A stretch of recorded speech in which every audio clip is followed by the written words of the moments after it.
नमो विष्णुपादाय कृष्णप्रेष्ठाय भूतले श्रीमते भक्ति विकास स्वामी नामिने नमो विष्णुपादाय कृष्णप्रेष्ठाय भूतले श्रीमते भक्ति वेदांत स्वामी नामिने नमस्ते सारस्वती देवी गौरवाणी प्रचारणे निर्विशेष शून्यवादी पाश्चात्यदेशकारिणे जय श्री कृष्ण चैतन्य प्रभु नित्यानंद श्री अद्वैत गदाधर श्रीवासादि गौरभक्तवृंद हरे कृष्ण कृष्ण कृष्ण हरे हरे हरे राम राम राम हरे हरे योऽन्तः प्रविश्य वाचिमां प्रसुप्तां सञ्जीवयत्यखिलशक्तिधरः सदानन्द अन्यान्तहस्तचरणश्रवणत्वगादीन् प्राणान् नमो भगवते पुरुषाय तुभ्यं पान्पस्मान् पुरुहूतवैर्बलवन् मातङ्गमाद्युत्कटा कुम्भोच्चाटु विपाटनादि कपटुप्रत्येकवज्रायुधाः श्रीमत्कण्ठीरवास्य प्रदर्शनकरा धारिदारादिदूरप्रवस्तत्वान्तशान्तप्रवृतमनसा भाविताभूरिभागैः नारायणं नमस्कृत्य नरं चैव नरोत्तमं देवीं सरस्वतीं व्यासं ततो जयमुदीरयेत्। हरे कृष्ण। நேற்று நம்ம இந்த மகாபாரத்தில் ராஜசூய யஜ்ஞம் அப்படிங்கிறது முடிஞ்சது. அதில் எப்படி சிசுபாலனுடைய வதம் நடந்துச்சு அப்படிங்கிற சிசுபால வதம் வரைக்கும் பார்த்துருந்தோம். அதுக்கப்புறம் சிசுபால வதம் முடித்த பின்னாடி அந்த துரியோதனன் எப்படி அவமானப்பட்டார், அந்த அவமானப்பட்டதுனால அவன் எந்த அளவுக்கு பாதிக்கப்பட்டு அவன் வீட்டுக்கு போன பின்னாடி ரொம்ப வருத்தப்படுறான். அந்த அவமானத்தை எதிர்கொள்றதுக்கு எப்படியாவது அவன் கிட்டக்கூடிய செல்வத்தை என்ன பண்ண நினைக்கிறான், அபகரிக்க நினைக்கிறான். ஸோ அதுக்கு சகுனியோடைய உதவி கேட்குறான். சகுனி என்ன பண்ணுறான் அப்படின்னா, ஒன்றும் நீ கவலைப்படாத, இதுக்கு நீ ஏன் கவலைப்படுற, நான் கண்டிப்பாக உனக்கு உதவி பண்ணுறேன். அவங்களை என்ன பண்ணி எப்படியாவது கூட்டிகிட்டு வா, அவங்களை ஏமாற்றி என்ன பண்ணலாம், நம்ம எப்படியாவது தாயம் விளாண்டு அவங்களை நம்ம தோக்கடிச்சிடலாம் அப்படின்னு சொல்லிட்டு கேட்குறான். ஸோ அதை போய் திருதராஷ்டிரன் கிட்ட சொல்கிறான். சொன்ன பின்னாடி திருதராஷ்டிரன் அவனுக்கு தெரிஞ்ச நியாயத்தை சொல்கிறான். இல்லைப்பா தப்புப்பான்னு சொல்லி சொல்கிறான். சொன்ன பின்னாடி துரியோதனன் அவங்க அப்பாவை எதிர்த்து பேசுகிறான். ஏன்னா துரியோதனன் ராமர் மாதிரி இல்லையா, ராமர் என்ன சொல்கிறார், ராமரை என்ன சொல்கிறாருன்னா அவங்க அப்பா என்ன சொல்கிறாரோ அப்படியே கடைபிடிக்கக்கூடிய நபராக இருந்தார். பித்ருவாக்கிய பரிபாலனம் அப்படின்னு சொல்லிட்டு ராமாயணத்தில் எந்த அளவுக்கு ராமர் அந்த தசரதனுடைய வார்த்தைக்கு மதிப்பு கொடுக்குறாரு அப்படிங்கிறது நம்ம ராமாயணத்தை பார்க்கலாம். ஸோ அப்படிப்பட்ட ஒரு சத்புத்திரனா இல்லாத நம்ம என்ன பண்ணுறான், அவங்க அப்பாவை எதிர்த்து பேசினா தன்னுடைய விருப்பத்துக்கு அவங்க அப்பாவை கொண்டு வர முயற்சி பண்ணுறான். அவனும் முட்டாளாக இருக்கிறதுனால நம்ம பார்த்தோம் இல்லையா, அவன் உண்மையில் அவன் குருடன் மட்டும் கிடையாது, உண்மையில் அவனுக்கு ஞானமும் இல்லாத ஒரு குருடனாக இருக்கும். ஸோ என்ன பண்ணுறான், தன்னுடைய மகனுடைய விருப்பத்துக்கு ஏற்றாலும் என்ன பண்ணுறான், சரின்னு சொல்லி ஒத்துக்கிறான். ஸோ ஒத்துக்கிட்ட பின்னாடி அதுக்கப்புறம் விதுரரை கூப்பிட்டு அனுப்புகிறான். ஸோ விதுரர் வரார். விதுரர் வந்த பின்னாடி விதுரர்கிட்ட இந்த மாதிரி சொல்கிறான், நீ போய் எப்படியாவது என்ன பண்ணுது, அங்கே போய் இந்திரபிரஸ்தத்தில் போய் பாண்டவர்களை கூப்பிட்டு வந்துடு, நம்ம அவங்கள ஒரு புது சபை நாங்கள் நிர்மாணம் பண்ணுறோம், அந்த சபையை பார்க்கறதுக்கு உங்களை கூப்பிட்டுருக்கான்னு சொல்லி கூட்டிகிட்டு வந்துடு. கூப்பிட்டு வந்த பின்னாடி நம்ம அவங்க என்ன பண்ணலாம், ஏமாற்றி எப்படியாவது அவங்கள நம்ம ஏமாற்றி அவங்க கிட்ட செல்வத்தில் அபகரிச்சிடலாம் அப்படின்னு சொல்லி சொல்கிறார். ஸோ விதுரர் எவ்வளோ அவங்க நீதிகளை சொல்கிறார். சொன்னாலும் அவங்க திருதராஷ்டிரன் கேட்குற மாதிரி கிடையாது. ஸோ திருதராஷ்டிரன் சொல்லக்கூடிய வார்த்தை ஒன்றே ஒன்று தான், நீ என்னுடைய தம்பி, சின்ன வயசுலேருந்து நீ எப்பயுமே என்னுடைய வார்த்தையை மீறினது கிடையாது. ஸோ இந்த ஒரு விஷயத்துக்காக என்னுடைய வார்த்தையை நீ மீற போறியா அப்படின்னு சொல்லி கேட்ட பின்னாடி, இல்லை நான் வார்த்தையை மீற போகிறது கிடையாதுன்னு சொல்லிட்டு என்ன பண்ணுறான், உடனே அவன் போய் கூட்டு வரதுக்காக விதுரர் வந்துட்டார். விதுரர் இங்கே இந்திரபிரஸ்தம் வந்துட்டார். ஸோ விதுரர் வந்த பின்னாடி இப்போதான் ராஜசூய யஜ்ஞம் முடிஞ்சிருக்கு. ஸோ விதுரர் வந்துட்டார் சொல்லி கேள்விப்பட்டோடனே பாண்டவர்கள்லாம் அவங்களை வரவேற்று, ஏன்னா அவங்களுடைய சித்தப்பா, ஏன்னா சின்ன வயசுலேருந்து அவங்கள பாதுகாப்பாக பார்த்துக்கிட்டவரும் அவங்களுக்கு இருந்த ஒரே ஒரு நம்பிக்கை யார், அந்த விதுரர் மட்டும்தான். ஸோ விதுரரை கூப்பிட்டு உட்கார வச்சு உபச்சாரம் பண்ணிட்டு விதுரர்கிட்ட கேட்குறாங்க, என்ன விஷயம் நீங்கள் ஒரு தடவை வந்திருக்கீங்கன்னு சொல்லி கேட்குறாங்க. கேட்டால் அவர் சொல்கிறார், இந்த மாதிரி உங்களை திருதராஷ்டிரன் கூப்பிட்டுருக்காரு, அவர் ஒரு பெரிய ராஜ்சபை நிர்மாணம் பண்ணியிருக்காரு, அந்த கிரக பிரவேசத்துக்காக அவங்களை கூப்பிடுறாரு அப்படின்னு சொல்லிட்டு சொல்கிறார். அப்படியா, சந்தோஷமா, நான் கண்டிப்பாக வரோம், கிரக பிரவேசம்னா கண்டிப்பாக வரோம் அப்படின்னு சொல்லிட்டு அங்கே யுதிஷ்டர் சொல்கிறார். சொன்ன பின்னாடி விதுரனுடைய முகத்தில் அவ்வளோ சந்தோஷம் கிடையாது. ஏன் சித்தப்பா என்ன ஆச்சு, ஏன் சோகமாக இருக்குன்னு சொல்லி கேட்குறாரு. இல்லை, உங்கள் பெரியப்பாக்கு நல்ல புத்தி கிடையாது, அவர் உங்களை ஏமாத்தணும்னு நினைக்கிறார். ஏன் என்ன ஆச்சு, இல்லை அங்கே துரியோதனன் ரொம்ப கஷ்டப்பட்டான், அவங்க கிட்டக்கூடிய செல்வத்தை பார்த்துட்டு அவன் ரொம்ப பொறாமப்பட்டு எப்படியாவது உங்க கிட்டக்கூடிய செல்வத்தை எல்லாத்தையும் அபகரிச்சணும்னு சொல்லிட்டு சகுனி கிட்ட கேட்டான். சகுனி வந்ததுக்கு நம்ம எப்படியாவது ஜூதம் விளையாடி, அதாவது என்ன சொல்றது, தமிழ் என்ன சொல்லுவாங்க, தாயம் விளையாடி, தாயமா என்ன சொல்லுது, வேற என்ன வார்த்தை இருக்கிறதுக்கு, பகடைன்னு சொல்லுவாங்க, தாயம் சொல்லுவாங்க, சூதாட்டம் கரெக்ட், சூதாடி என்ன பண்ணலாம், நம்ம அவங்க கிட்ட இருந்து எல்லாத்தையும் அபகரிச்சலான்னு சொல்லியிருக்காரு அப்படின்னு சொல்லி நம்ம எதிர்த்து சொல்கிறோம். சொன்ன பின்னாடி யுதிஷ்டர் யோசிக்கிறார், சூதாடுறதா, அது நம்ம பரம்பரைக்கே இல்லையே, யார் ஒருத்தன் கோலையோ அவனால சூதாடணும், ஒருத்தனுக்கு வீரம் இருந்துச்சுன்னா அவன் என்ன பண்ணுறான், நேரடியாக போய் நின்று சண்டை போட்டு அவன் என்ன பண்ணுறான், அவங்க கிட்ட இருக்கக்கூடிய விஷயத்தில் அபகரிச்சுட்டு வர முடியும், அவங்களுடைய சொத்துக்களை அவனால் அபகரிக்க முடியும். நம்ம க்ஷத்திரியர்கள் இல்லையா, க்ஷத்திரியர்களுக்கு உண்டான ஒரே விஷயம் இல்லை, நேர்மையாக போய் சண்டை போட்டு அவங்க கிட்ட நம்ம சொத்தை எடுத்துகிட்டு வரலாம். அதை விட்டு சண்டை போடுறது அப்படிங்கிறது ஏன் எதை பண்ணணும், ஏன் இந்த மாதிரி ஒரு புத்தி வந்துச்சு அவனுக்கு? இந்த சண்டை இந்த மாதிரி நம்ம ஒரு சூதாட்டம் விளையாண்டோம் அப்படின்னா அது எல்லாத்தையும் அழிச்சிடும் இல்லையா? நம்ம சாஸ்திரத்தை எத்தனையோ உதாரணம் பார்த்துருக்கோம். இது சண்டையை கொண்டு வந்துடும். இதனால நம்ம யாருக்கும் நல்லது செய்ய போகிறது கிடையாது. இது மொத்தம் நம்முடைய வரக்கூடிய சந்ததிகளுக்கும் தப்பான ஒரு உதாரணமாக இருக்கும். ஸோ இப்படி இருக்கும்போது நீங்கள் சொல்லிக் கொடுக்கக்கூடாதா? நீங்கள் சொல்கிறது இல்லையா, ஒருத்தன் தப்பு பண்ணுறான் அப்படின்னா அவன் தப்புக்கு நீங்கள் என்ன பண்ண உடந்தையாக இருக்கக்கூடாது. அவனுக்கு சொல்லி என்ன பண்ணணும், நீங்கள் திருத்த முயற்சி பண்ணணும். நீங்கள் சொல்லலையா துரியோதனுக்கு அப்படின்னு சொல்லி கேட்டால் நான் சொல்லாமே இருப்பேன், ஆனால் அவன் கேட்குற மாதிரி இல்லை.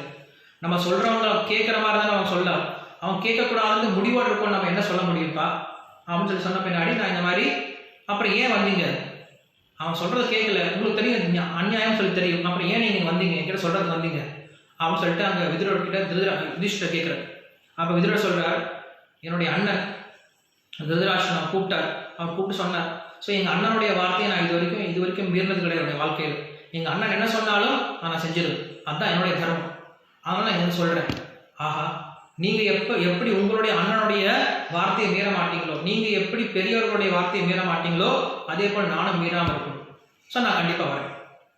அங்கே அவங்க எங்களை ஏமாற்றி கொடுங்கனாலும் சொத்தை கொடுங்கனாலும் பரவாயில்ல, அதுதான் அவங்களுடைய விருப்பம், அதுதான் எங்களுடைய விதி இருந்துச்சுன்னா அது நடக்கட்டும், என்ன நடக்கட்டும். ஏன்னா அவங்க கூப்பிட்டுருக்காங்க. ஸோ கூப்பிட்டுட்டாங்க அப்படின்னா ஒரு க்ஷத்திரியனை கூப்பிட்டாங்கன்னா கண்டிப்பாக போய் ஆகணும். அதுவும் என்னுடைய பெரியப்பா கூப்பிட்டுருக்காரு, அத்தனை பேரும் எனக்கு சேர்ந்து வர சொல்லியிருக்காங்க, எதிர்பார்த்துட்டு இருக்காங்க அப்படின்னு நான் கண்டிப்பாக வரேன் அப்படின்னு சொல்லிட்டு எங்களை அனுப்பிச்சி விட்டார். அதுக்கப்புறம் இவங்க எல்லாரும் கிளம்பி போகிறாங்க. இந்திரபிரஸ்தத்துலேருந்து எல்லா ராணிகளோட சேர்ந்து பஞ்சபாண்டவர்கள் 5 பேர் போகிறாங்க. அங்கே போய் சேர்ந்தோம் அப்படின்னா ரொம்ப சந்தோஷத்தோட வரவேற்றாங்க. சந்தோஷம் சொல்ல முடியாது, ஆனால் உள்ளே அவ்வளோ நெருப்பு எரிஞ்சிட்டு இருக்கு. துரியோதனுக்கு என்ன பண்ணுறான், வரவேற்று அவங்களுக்கு தனியாக தங்கறதுக்கான இடம் கொடுக்குறான். அன்றைக்கி ஒரு நாள் சாப்பிட்டு அவங்க இதை தூங்கிட்டாங்க. அடுத்த நாள் காலையில் எழுந்திரிச்சு அந்த சபைக்கு வராங்க.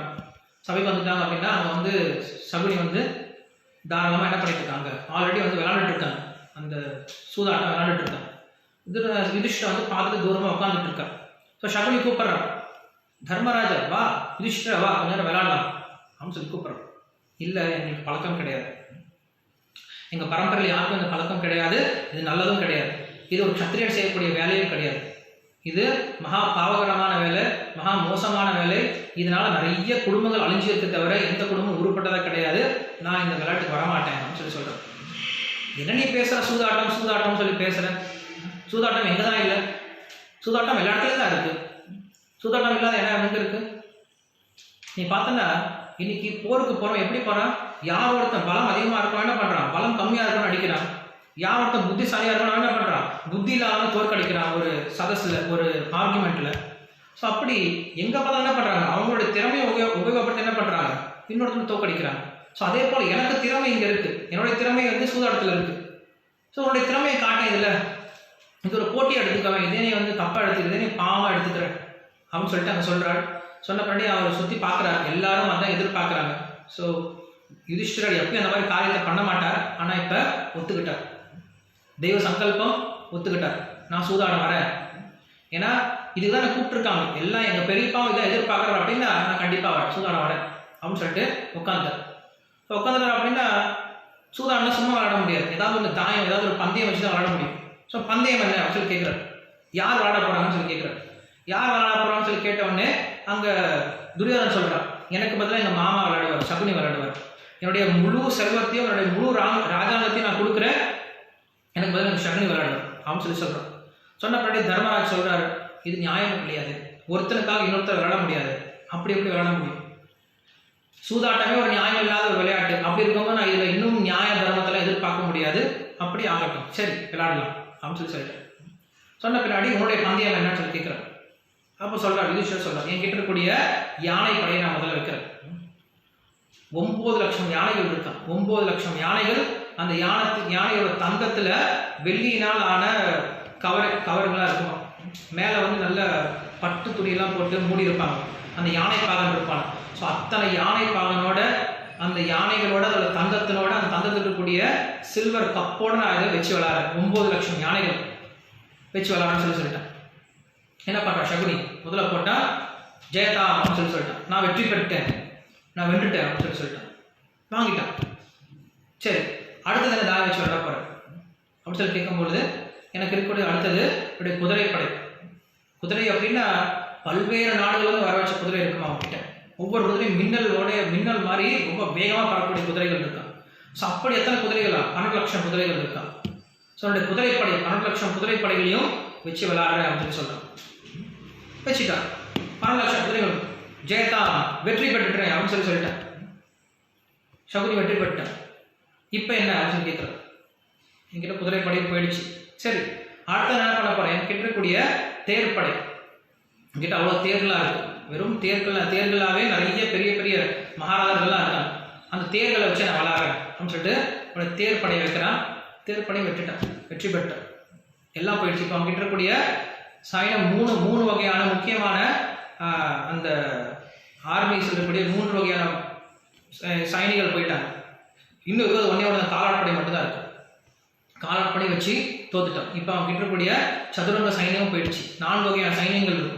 ஒன்று காலாட்படை, தேர்ப்படை, குதிரைப்படை, யானைப்படை சொல்லக்கூடிய சதுரங்க சைன்யம். சதுரங்க சைன்யத்தை என்ன பண்ணிட்டான்? இழந்துட்டான். அடுத்தது என்ன இருக்கு அப்படின்னு சொல்லி கேட்டான் அப்படின்னா கஜானா இருக்கு. என்கிட்ட இருக்கக்கூடிய கஜானா பொருள் இருக்கு. எவ்வளோ இருக்கு அப்படின்னா அவங்க கிட்ட வந்து இந்த மரக்கா படி இருக்கும். இந்த படி இருக்கும், அறக்கக்கூடிய படி, இவ்வளோ பெரிய படி இருக்கும். அந்த மாதிரி மரக்கா படியில் 400 படி தங்கம் இருக்கான்.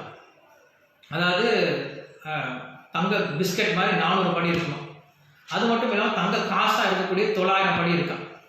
ஸோ 400 படி தங்க பிஸ்கட்டாக இருக்கிறதும் 900 படி தங்க காசாக இருக்கிறது ரெண்டையும் வச்சு என்ன பண்ணுறேன்? விளையாடுறேன்னு சொல்கிறேன். நம்மளுக்கு தான் கேட்ட ஆச்சரியமா இருக்கும், அவ்வளோலாம் இருக்குமா அப்படின்ட்டு. ஆனால் அவங்களுக்கு தெரியும், சமீபத்தில் வந்து திருவனந்தபுரத்தில் அனந்த பத்மநாப சுவாமி கோயிலுடைய ஒரு சுரங்கத்தை திறந்தாங்க. எவ்வளவோ தங்கம் இருக்குது அப்படின்னு சொன்னாங்க. அதுக்கப்புறம் வெளில கொண்டு வரவே இல்லை. அது என்ன ஆச்சு, அதை எப்படி யூஸ் பண்ண போகிறாங்க யாருக்குமே தெரியல. ஏன்னா வெளில விடுறதுக்கு இஷ்டம் கிடையாது. நம்மளுடைய செல்வத்தை அவ்வளோ செல்வம் இருந்திருக்கு, அதை வெளில கொண்டு வரதுக்கு இஷ்டம் கிடையாது. நிறைய பேர் என்ன பண்ணுறாங்க? அப்படியே மூடி மறைச்சிடறாங்க உலக நாடுகள் இருக்கவங்க. ஸோ இன்றைக்கி இருந்துட்டு தான் இருக்குது. பட் நம்ம தான் என்ன பண்ணுறோம்? நாமளே பிச்சைக்காரங்க நினச்சிட்டு இருக்கோம். நாமளே நினச்சிட்டு இருக்கோம் நம்ம பிச்சைக்காரங்க தான், நம்மகிட்ட ஒன்றும் கிடையாது நினச்சிட்டே இருக்கும். ஸோ அன்றைக்கி வந்து அவ்வளோ இருந்திருக்கு அவங்ககிட்ட, செல்வம் இல்லாமல் கிடையாது. இன்றைக்கே பார்த்தீங்கன்னா இந்தியாவில் கண்டிப்பாக எவ்வளவு ஏழையாக இருந்தாலும் அவங்ககிட்ட ஒரு பொட்டு தங்கமாக இருக்கும் இல்லையா? அதனால தான் நம்ம வியாபாரம் போயிட்டு இருக்கு இல்லையா? தங்கத்தை வியாபாரமாக வச்சு, தங்கத்தை ஆதாரமாக வச்சு நம்ம வியாபாரம் போயிட்டு இருக்கு. ஏன்னா அவங்களுக்கு அந்த தங்கம் அப்படிங்கிறது ஒரு ஸ்பெஷல் குவாலிட்டி. தங்கத்தை மட்டும் நீங்கள் என்ன பண்ண முடியாது, நீங்கள் டூப்ளிகேட் பண்ணவே முடியாது. நீங்கள் வந்து வைரத்தோட என்ன பண்ணலாம்? டூப்ளிகேட் பண்ணிட்டு ஆர்டிஃபிஷியலாக வைரத்தில் உருவாக்க ஆரம்பிச்சிடும். பட் தங்கத்தை மட்டும் நீங்கள் எப்பயுமே ஆர்டிஃபிஷியல் தங்கத்தை என்றைக்கும் பண்ணவே முடியாது. அதனால் தங்கத்துக்கு என்றைக்குமே வந்து ஸ்பெஷல் எபிலிட்டி இருக்குது. ஸோ அப்படி என்ன பண்ணுறான்? தன்னுடைய கஜானா வச்சு தோற்று முடிச்சிட்டான். இப்போ கஜானாவும் போயிடுச்சு. அடுத்து அவங்ககிட்ட என்ன இருக்குது அப்படின்னா அவனுடைய நிலம், அவனுடைய நாடு தான் இருக்குது. ஸோ என்ன பண்ணுறான்? நாட்டை வச்சு விளாட்றான். அவனுடைய புத்தி எப்படி போகுது? ஏன்னா ஒரு முறை நம்ம தப்பு பண்ண ஆரம்பிச்சிட்டோம் அப்படின்னா அப்படியே போயிட்டே இருக்குமே தவிர அதை நிறுத்த முடியாது. இன்னும் ஜெயிச்சிருவோம்னு சொல்லி தோணுமே தவிர போதும் நம்ம பண்ண தப்பு போதும், இனிமேல் நிறுத்திடலான்னு சொல்லி தோணாது. அவன் சொல்கிறவன் அப்படிதான் செய்வான். என்ன பண்ணுவான்? சூதாட்டம் என்ன பண்ணுவான்? இது வரைக்கும் நீ என்னெல்லாம் இழந்தியோ அதை நீ வச்சு எடுத்துடலாம். இப்போ ஒரே ஒரு முறை வச்சேன்னா இது வரைக்கும் நீ இழந்தது எல்லாத்தையும் திருப்பி நான் கொடுத்துறேன் அப்படின்னு என்ன பண்ணுவாங்க? ஆசை காட்டி தான் விளையாட வைப்பான். ஸோ அப்படி என்ன பண்ணுறாரு? இப்போ அந்த தர்மர் என்ன பண்ணுறாரு? கடைசியில் அவர்கிட்ட இருக்கக்கூடிய நிலத்தை வைக்கிறார். எப்படி பண்ண நிலத்தை வைக்கிறாரு? அவர் சொல்கிறாரு, எந்த ஒரு நிலமானது நான் பிராமணர்களுக்கு கொடுத்தனோ, எந்த ஒரு நிலமானது நான் வந்து பசுவனுடைய பாதுகாப்புக்காக கொடுத்தனோ அந்த நிலத்தை தவிர மற்ற நிலங்கள் எல்லாத்தையும் எடுத்துக்கோங்கன்னு சொல்கிறேன். ஏன்னா ஒரு பிராமணனுக்கு உண்டான சொத்தை என்றைக்குமே அபகரிக்க கூடாது. அதை அபகரிச்சிட்டோம் அப்படின்னா அதை விட ஒரு பெரிய நரகம் அப்படிங்கிறது எதுவும் கிடையாது. ஸோ என்ன பண்ணுறாரு யுதிஷ்டிரர்? அந்த மாதிரி ஒரு சூழ்நிலையில் கூட என்ன பண்ணுறாரு? அவர் பிராமணர்களுக்கு பாவம் பண்ணலாம் என்ன பண்ணுறாரு? பிராமணர்களுக்காக கொடுக்கப்பட்ட நிலத்தை தவிர மற்ற நிலத்தை நான் வச்சு விளையாடுறேன் அப்படின்னு சொல்கிறேன். வச்சுட்டாரு. அப்படின்னா என்ன அர்த்தம்? இந்திரபிரஸ்தத்தை வச்சுட்டாரு. ஸோ இந்திரபிரஸ்தத்தை வச்சு விளையாடுறார் ஜெயதான் அப்படின்னு சொல்லிட்டான். வெற்றி பெற்றேன்னு சொல்லிட்டான் சகுனி. நிலமும் போயிடுச்சு. அடுத்தது என்ன இருக்குது? என்ன வச்சு விளையாடுவார் அடுத்தது? ஸோ கேட்குறாரு, என்ன பண்ணலாம்னு சொல்லி கேட்குறாரு. அப்போ சகுனி சொல்கிறான், ஏன் நீங்களாக இருக்கீங்களா, அவங்க தம்பிகளாக இருக்காங்கல்ல, அவங்கள வச்சு விளையாடு அப்படின்னு சொல்லி சொல்கிறான். சொன்னோடனே யுதிஷ்டர் யோசிக்கிறார், எப்படி விளையாடுவார்? தம்பிகளை வச்சு எப்படி விளையாடுவார்? கல்வி அப்படிதான் இருக்கும். அவங்களுடைய புத்தி வந்து தன்னுடைய சுவாதீனத்தில் இல்லாமல் போயிடுச்சு. அந்த மாதிரி தப்பு பண்ணக்கூடியவர் கிடையாது யுதிஷ்டிரர். என்றைக்குமே தர்மத்தில் இருக்கக்கூடியவர். ஆனால் கலியோட பிரபாவத்தினால விளையாட ஆரம்பிச்சிட்டார். ஸோ என்ன பண்ணுறாரு, முதல்ல சொல்கிறார், நான் முதல்ல நகுலனை வச்சு விளையாடுறேன். அவன் எப்படி இருக்கானா, ஷாம வர்ணத்தோட நல்ல புத்திசாலியாக இருக்கான் நகுலன். நகுலனுக்கு வந்து அவனுடைய பலமே என்னன்னா அவனுடைய புத்திசாலியாக இருந்தான். அப்படிப்பட்ட நகுலனை வச்சு நான் விளையாடுறேன் அப்படின்னு சொல்றார். நகுலனை வைக்கிறார். நகுலனை வெற்றி பெற்றார். சகுனி என்ன பண்றான், நகுலனை வெற்றி பெற்றா. இப்போ நகுலன் என்ன பண்ணிட்டான், அந்த கௌரவர்களுடைய அடிமையிட்டான். அடுத்து என்ன பண்ண போறான்னு சொல்லி சொன்ன உடனே அடுத்து சகதேவனை வைக்கிறான். சகதேவன் எப்படிப்பட்டவன் சொல்லிட்டு அவனுடைய குணங்கள்லாம் சொல்றான். சகதேவனை வச்சு விளையாடுறேன், இவன் வந்து வேற தாயோடைய குழந்தை தான் நினைச்சுக்காதீங்க. சகதேவன் என்னுடைய உயிருக்கு சமம். அவனை விட ஒரு புத்திசாலி யாரும் கிடையாது. அவனை மாதிரி ஒரு ஜோதிட ஞானம் இருக்கவங்க யாரும் கிடையாது. நான் சகதேவனை வச்சு விளையாடுறேன்னு சொல்லி சொல்றான். சகதேவனை வெற்றி பெற்றான். சகதேவன் என்ன ஆயிட்டான், இப்போ அவனுக்கு அடிமையிட்டான். அடுத்தது இன்னும் கேட்கறான், இன்னும் குடுன்னு சொல்லி கேட்கறான். ஒரே ஆர்வமாக போயிட்டு இருக்கான். துரியோதனன் வந்து அவனுக்கு ஒரே சந்தோஷம். பாண்டவர்களுக்கு ஒன்றும் பேச முடியல. அங்கே இருக்கக்கூடிய அரசர்கள் இருப்பவங்க எல்லாரும் வாயடைச்சிருக்காங்க, எதுவும் பேச முடியாம வாயடைச்சிருக்காங்க. ஸோ அப்படத்து கேட்குறேன், நீ அடுத்து என்ன வைக்க போறேன்ட்டு. உன்னுடைய தம்பி இருக்காங்களே இன்னொருத்தன் அர்ஜுனன், அவனை வச்சு விளையாட சொல்லி சொல்றான். அர்ஜுனன் பாண்டவர்கள் ரொம்ப முக்கியமானவன். யாரு போனாலும் அர்ஜுனன் ஒருத்தர் இருந்தான்னா எல்லாத்தையும் கொண்டு வந்துட முடியும். அவனால அர்ஜுனன் கிட்ட தோத்து போயிட்டு ஓடி போனாத ஒரு நபர் கூட கிடையாது. அர்ஜுனன் கிட்ட தோத்து போனவங்க எல்லாரும் அதிகமா இருக்காங்க. காண்டவனம் அப்படின்ற ஒரு வனத்தை எரிக்கும் பொழுது அங்க இருக்கிற தேவர்கள், இந்திரா தேவர்கள்லாம் ஓடி போயிட்டாங்க அவனுக்கு புறம்புகிட்டு.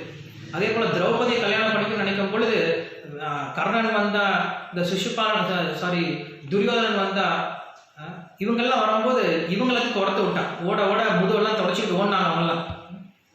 ஸோ அப்படிப்பட்ட ஒரு அர்ஜுனனை இப்போ கேட்குறான். மகா பராக்கிரமசாலி. இப்போ விட்டாலும் ஒரே ஒரு நபராக என்ன பண்ணுவான், எல்லாத்தையும் அடிச்சு சாகடிக்கக்கூடிய திறமை அவனுக்கு இருக்கு. அப்படிப்பட்டவனை கேட்குறான். அவனை வச்சு விளையாடுன்னு சொல்லி கேட்குறான். தர்மர் வச்சுட்டார். தர்மர் வச்சா அர்ஜுனனையும் வென்றுட்டான். அர்ஜுனன் வென்று முடிச்சுட்டா. அர்ஜுனன் தலை குடிஞ்சு நின்றுருக்கான். ஒருத்தர் ஒரு வார்த்தை கூட பேசவே கிடையாது. எதிர்த்து ஒரு வார்த்தை பேச கிடையாது. என்னையே வச்சு விளையாடுற அப்படின்னு ஒரு வார்த்தை கூட பேசவே கிடையாது. ஏன்னா அன்னைக்கு இருந்த அவங்களுடைய கட்டுப்பாடு அப்படி, குடும்ப கட்டுப்பாடு அப்படி. அவனுடைய அண்ணன் ஒரு விஷயம் சொல்லிட்டாங்க அப்படின்னா அப்படியே கேட்கக்கூடிய நபர்களாக இருந்தாங்க. அதான் நான் பார்க்குறவங்க. இங்கே நம்ம மகாபாரதம் ராமாயணம் படிக்கும்போது அவங்களுக்குள்ள அவ்வளோ ஒரு ஒற்றுமை இருந்திருக்கு, அவ்வளோ கட்டுப்பாடோடு இருந்திருக்காங்க. என்னதான் கஷ்டம் வந்தாலும் அவங்களை பிரிக்க முடியல. இன்னைக்கு இருக்க மாதிரி ஒரு சின்ன சின்ன விஷயத்தான் சண்டை போடுறவங்க கிடையாது. அவங்க இருக்க அந்த மாதிரி அண்ணன் தம்பி கிடையாது. தன்னுடைய அண்ணனுக்காக எதை வேணால் தியாகம் பண்ண தயாராக இருக்காங்க. ஸோ அந்த மாதிரி ஒரு தியாக மனப்பான்மை வளரணும் அப்படின்னா இந்த மாதிரி கதைகளை கேட்கும்போது நம்மளுக்கே கொஞ்சம் என்னைக்காவது ஒரு நாள் உரைக்கும் நம்ம புத்திக்கு. சரி நம்ம இப்படி இருக்கலாமே அப்படின்னு சொல்லிட்டு நம்மளுக்கு உரைக்கும். ஆனால் இன்னைக்கு நம்ம பார்க்கக்கூடிய படத்தில் அண்ணன் தம்பி ஏமாத்துறது, தம்பியோடைய மனைவி அண்ணன் திருடிட்டு போகிறது, ஸோ இந்த மாதிரி படத்தை பார்த்துட்டு இருந்தோம் அப்படின்னா நம்மளுக்கு அந்த மாதிரி புத்தி தான் வருமே தவிர நம்மளுக்கு வந்து அண்ணி மேலே எப்படி நம்மளுக்கு ஒரு மரியாதை வரப்போகுது, இல்லை அண்ணன் மேலே எப்படி தான் நம்மளுக்கு ஒரு மரியாதை வரப்போகிறது கிடையாது. இல்லை தம்பிக்கு மேலே பாசம் எப்படி தான் வரப்போகிறது கிடையாது. ஸோ அவங்க வந்து அர்ஜுனனை வச்சு வென்றுட்டான். வென்ற பின்னாடி அதுக்கப்புறம் அவன் கேட்குறான், பீமனை கேட்குறான். ஸோ பீமனை கேட்டோன்னு துரியோதனன் ரொம்ப சந்தோஷப்படுறான். பீமனை கேளுன்னு சொல்லி கேட்குறான். பீமன் எப்படிப்பட்டவன் அப்படின்னு சொல்லி சொல்கிறார். அங்கே வந்து ஒவ்வொரு பொருளை வச்சு விளையாடும் போதும் அந்த பொருளுடைய குணத்தை சொல்லணும், அந்த பொருள் எப்படிப்பட்டதுன்னு சொல்லி சொல்லணும். சொல்லும்போது பீமனை பற்றி சொல்கிறார். பீமன் எப்படிப்பட்டவன்னு சொல்லி சொல்கிறார். பீமன் எப்படிப்பட்டவன் அப்படின்னா அவன் பலசாலி பராக்கிரமசாலி ரெண்டுமே அவனுக்கு இருக்கு. ஏன்னா பலம் அப்படிங்கிறது வேற, பராக்கிரமம் அப்படிங்கிறது வேறு. பலம் அப்படின்னா வெறும் கையை வச்சுட்டு என்ன பண்ண முடியும், அவனால் சண்டை போட்டு ஜெயிக்க முடியும். பராக்கிரமம் அப்படின்னா அவங்ககிட்ட இருக்கக்கூடிய ஆயுதங்களை வச்சு சண்டை போட முடியும். ஸோ பீமன் என்ன பண்ணுவானா, வெறும் கை இருந்தால் போதுமா, சும்மா பலாரம் அடிச்சானா எத்தனை பேராக இருந்தாலும் கையில் ஸோ பலாரம் அரைஞ்சே என்ன பண்ணிடுவானா, சாகடிச்சிடுவான். அவ்வளோ பலசாலியாக இருக்கான். அவனால் பேர்க்க முடியாத ஒரு மரமே கிடையாது. அவ்வளோ பெரிய மரமாக இருந்தாலும் பேர்த்த அந்த மரத்தை வச்சு எல்லாத்தையும் மரத்தாலே அடிச்சு சாகடிச்சிடுவான். அது மட்டும் இல்லை அவனுடைய கதைக்கு யாரும் பதில் சொல்ல முடியாது. அப்படிப்பட்ட கதையை கொண்ட பீமன், அந்த பீமன் வச்சு விளையாடுறேன் அப்படின்னு சொல்லி சொல்கிறோம். ஸோ பீமன் வச்சு விளையாண்டா பீமன் தோற்று போயிட்டான். கடைசியில் யாருமே கிடையாது, தலை குடிஞ்சு நிற்கிறான். அப்போ யுதிஷ்டிரன் நினைக்கிறான், இனிமேல் நான் இருந்து என்ன பிரயோஜனம், என் தம்பிகளே வச்சு விளையாண்டேன், என் தம்பிகளே எல்லாரும் அடிமைகளாக போயிட்டாங்க, நான் இருந்து என்ன பண்ண போகிறேன் அப்படின்னு சொல்லிட்டு யோசிக்கிறான். ஸோ யோசிச்சு என்ன பண்ணுறான், தண்ணியும் வச்சுட்டான், அவனையும் வச்சு விளையாண்டான். சொன்ன பின்னாடி அவனும் தோற்று போயிட்டான். இப்போ 5 பேர் தோற்று போயிட்டாங்க. தோற்று போன பின்னாடி 5 பேர் தலை குனிஞ்சிட்டு இருக்காங்க. இனிமேல் அவங்க கிட்ட வச்சு விளையாடுறது ஒன்றும் கிடையாது. ஸோ அப்போ யுதிஷ்டர் சொல்கிறார், நான் தோத்துட்டேன் அப்படின்னு சொல்லி சொல்கிறார். ஸோ அப்போ சகுனி சொல்கிறான், நீ ஏன் தோத்துட்டேன்னு சொல்கிற? நீ எவ்வளோ பெரிய மகாவீரன், போன மாதம் தான் நீ என்ன பண்ணியிருக்க, ராஜசூய யஜ்யம் வந்து அவ்வளோ பெரிய யஜ்யம் பண்ணியிருக்க, உன்னை வந்து அத்தனை ராஜாக்கள் வந்து என்ன பண்ணியிருக்காங்க, புகழ்ந்துருக்காங்க, உன்னுடைய நிலைமை என்ன இப்படி போயிடுச்சு, நீ இவ்வளோ பெரிய வீரனாக இருந்திருக்க, உன்னை சுற்றி இவ்வளோ பெரிய பராக்கிரமசாலிகளான தம்பிகள் இருக்காங்க, ஆனால் இப்படி நீ சொல்கிறேன் நான் வந்து தோத்துட்டேன்னு சொல்லி சொல்கிறேன். உன் வாயில் அந்த வார்த்தை வரலாமா? வார்த்தை வரக்கூடாது. உனக்கு ஒரே ஒரு சான்ஸ் கொடுக்குறேன், இன்னும் ஒரே ஒரு சான்ஸ், நீ ஜெயிச்சிட்ட அப்படின்னா நீ எதெல்லாம் என்கிட்ட தோத்தையோ எல்லாம் திருப்பி கொடுத்துற, ஒரே ஒரு சான்ஸ். அப்படிதான் அவங்க வந்து என்ன பண்ண உற்சாகப்படுத்துவாங்க நம்மளை ஏமாத்துறதுக்காக. ஸோ எப்படி அவன் ஜெயிச்சிட்டு இருக்கான், ஏன்னா அவன் என்ன கேட்டாலும் கிடைச்சிட்டு இருக்கு, ஆனால் இவங்க என்ன கேட்டாலும் தோத்துட்டே இருக்காங்க. எப்படி அவனுக்கு கிடைக்குது அப்படின்னா அவன் என்ன பண்ணுறான், கண் கட்டி வித்தை, மாய வித்தைன்னு சொல்லி சொல்கிறாங்களே, அது மாதிரி என்ன பண்ணிட்டான், கண்ணை கட்டிட்டான். அவங்க எது போட்டாலும் இவனுக்கு என்ன ஒரு நம்பர் கேட்குறான் அந்த மாதிரி வர மாதிரி அந்த கண்ணை வந்து மாய சிருஷ்டி பண்ணி கொடுத்துட்டானா. அவனுக்கு அந்த திறமை இருக்கு. என்ன பண்ணிட்டான், அந்த மாதிரி சகுனி விளையாண்டுருக்கான். விளையாண்டுருக்கும்போது இப்போ வந்து கேட்குறான், எனக்கு வந்து நீ ஒரே ஒரு விஷயத்தை மட்டும் கொடு, அந்த ஒரு விஷயத்தை கொடுத்துட்டு அப்படின்னா நீ தோத்ததெல்லாம் நான் திருப்பி கொடுத்துட்றேன் அப்படின்னு சொல்லி சொல்கிறேன். என்கிட்ட இன்னும் என்ன இருக்குது, என்கிட்ட ஒன்றும் கிடையாது, இனிமேல் வச்சு விளையாடுறது ஒன்றுமே கிடையாது அப்படின்னு சொல்லி சொல்லும்போது அவன் சொல்கிறான், ஏன் உங்கள்கிட்ட திரௌபதி இருக்கால, திரௌபதி வச்சு விளையாடு, நீ திரௌபதி வச்சு விளையாண்ட அப்படின்னா நீ இது வரைக்கும் எதெல்லாம் தோத்தி நான் திருப்பி உங்ககிட்ட கொடுத்துட்றேன் அப்படின்னு சொல்லி சொல்கிறான். திரௌபதியை வச்சு விளையாடு அப்படின்னு சொல்லி சொன்ன உடனே அங்கே இருக்கவங்க எல்லாரும் வந்து திட்ட ஆரம்பிச்சிட்டாங்களாம், திரௌபதியை வச்சு விளையாட சொல்கிறானே அப்படின்ட்டு. ஸோ அவன் கேட்குறான், இப்போ யுதிஷ்டர் யோசிக்கிறார், சரி நம்ம திரௌபதியை வச்சு விளையாண்ட என்ன போயிடுச்சு, ஒரு முறை வச்சு விளையாண்டு ஜெயிச்சுட்டோம் அப்படின்னு எல்லாத்தையும் திரும்பி வாங்கிடலாம்ல அப்படின்னு அவருக்கு அந்த ஆசை வந்துருச்சு. ஸோ சூதாடும் போது என்ன பண்ணிடும், யாரானாலும் நம்மளை ஏமாத்திடும், புத்தி எவ்வளவா இருந்தாலும் என்ன பண்ணி நம்மளை ஏமாற்றி கீழே கொண்டு போயிடும். ஒரு தப்பு பண்ணிட்டோம் அப்படின்னா அந்த தப்பு பண்ணும்போது தெரியாது நம்ம தப்பு பண்ணுறோம் அப்படின்னே தெரியாது, நான் பண்ணுறதா சரிதான் தோணும், நான் இந்த ஒரே ஒரு முறை நிறுத்திடுறேன். ஆனால் அதுலேருந்து வெளில வந்த பின்னாடி தெரியும், நம்ம இந்த மாதிரி ஒரு ஒரு மோசமான ஒரு கேவலமான காரியம் பண்ணிட்டு இருந்தோமான்னு சொல்லிட்டு அதுக்கப்புறம் வந்த பின்னாடி தெரியும். ஸோ அப்படி என்ன பண்ணுறாங்க, சரி நான் வந்து திரௌபதி வச்சு விளையாடுறேன். திரௌபதி எப்படிப்பட்டவளா, அயோனிஜையாக எந்தவித தாய் தந்தையினுடைய ஒரு தொடர்புமே இல்லாமல் நெருப்பிலிருந்து தோன்றின பெண் தான் திரௌபதி. அது மட்டும் இல்லாமல் எல்லா விதமான நற்குணங்களையும் கொண்டவள், அவளுடைய ஒவ்வொரு அங்கமும் அவ்வளவு அழகா இருக்கக்கூடிய திரௌபதி, எல்லா விதத்திலையும் ரொம்ப அனுகூலமாக இருக்கக்கூடிய பெண், மகா பதிவிரத்தை. அது மட்டும் இல்லாமல் என்னுடைய பட்ட மகிழ்ச்சி, என்னுடைய முக்கியமான ராணிய திரௌபதி தான். அப்படிப்பட்ட திரௌபதி நான் வச்சு விளையாடுறேன் அப்படின்னு சொல்லி சொன்ன உடனே திரௌபதியை வச்சு விளையாண்டா தோத்து போயிட்டான்.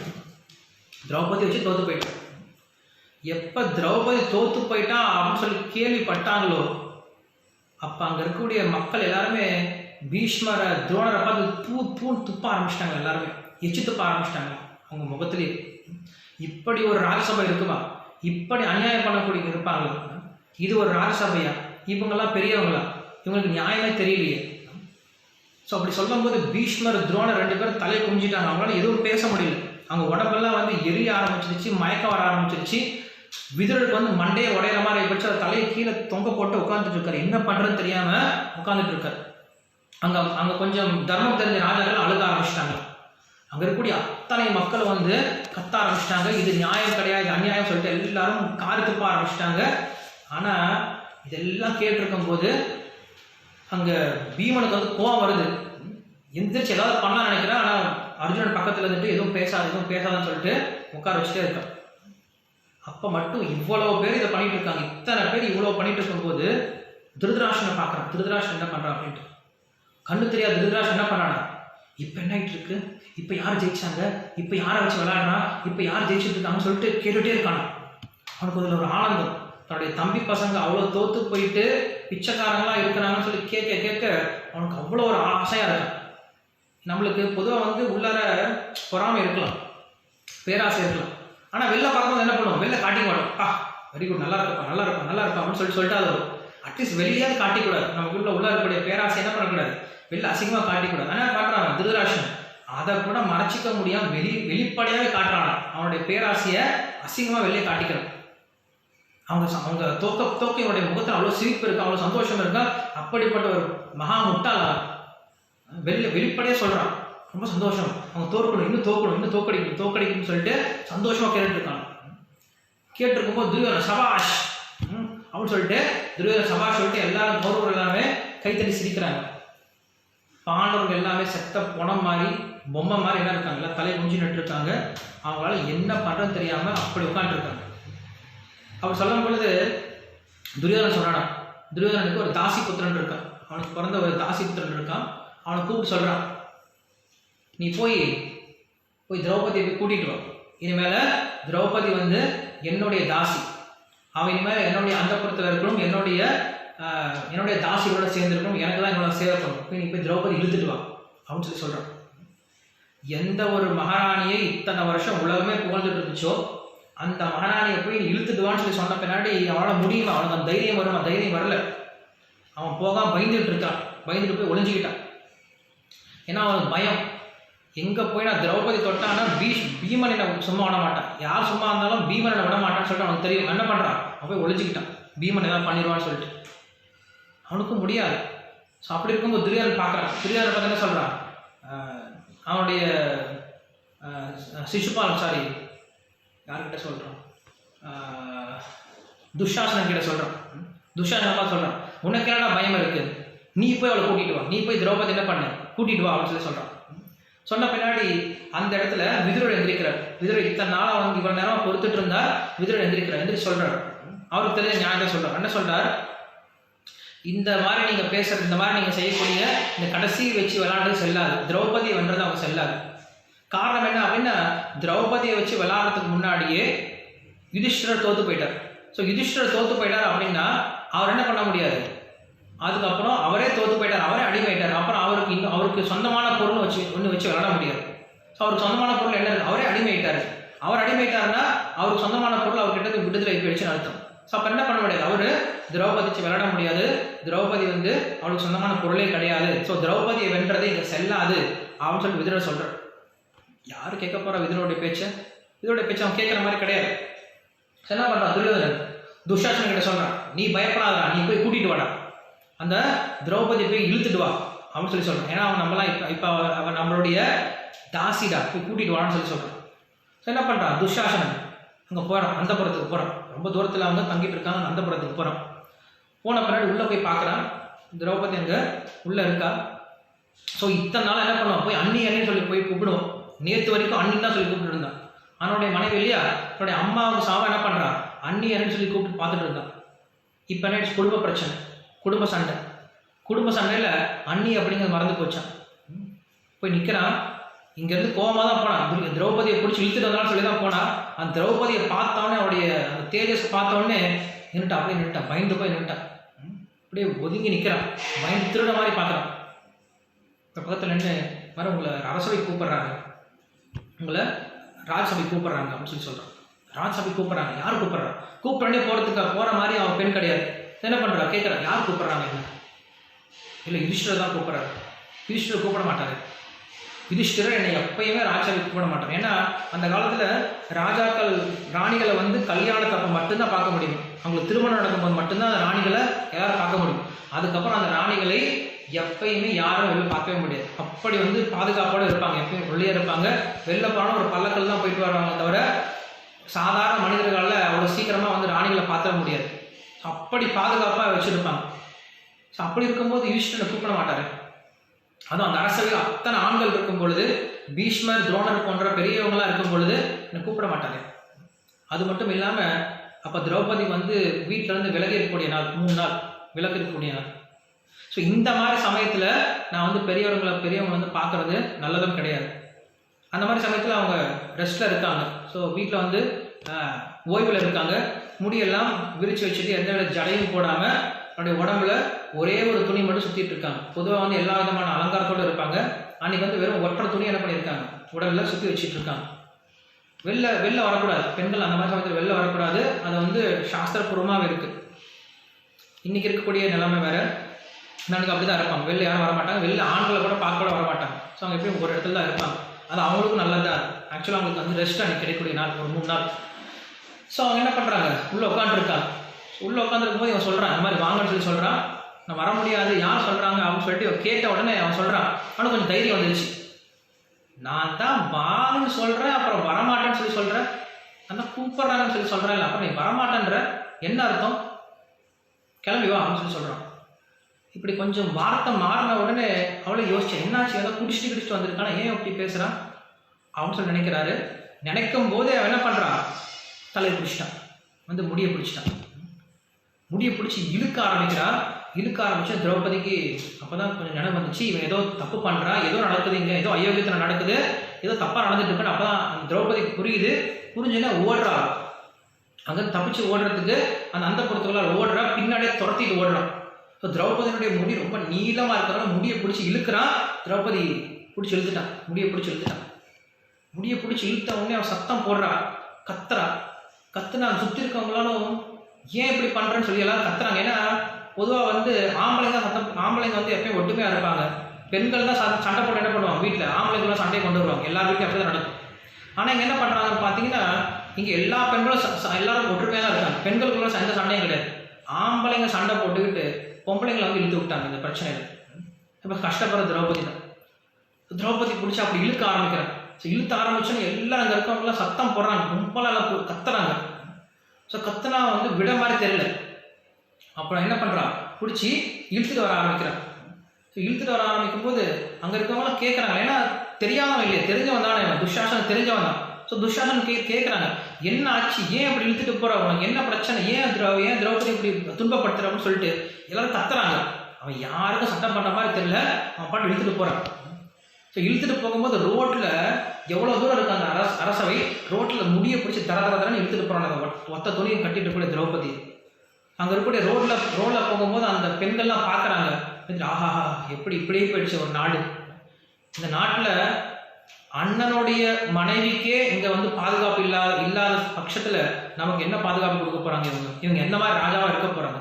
ஒரு அண்ணன் தம்பிக்குள்ளார இருக்கக்கூடிய ஒரு அண்ணிக்கிட்டே அவங்களுக்கு என்ன கிடையாது, மரியாதை எல்லாம் போயிடுச்சு.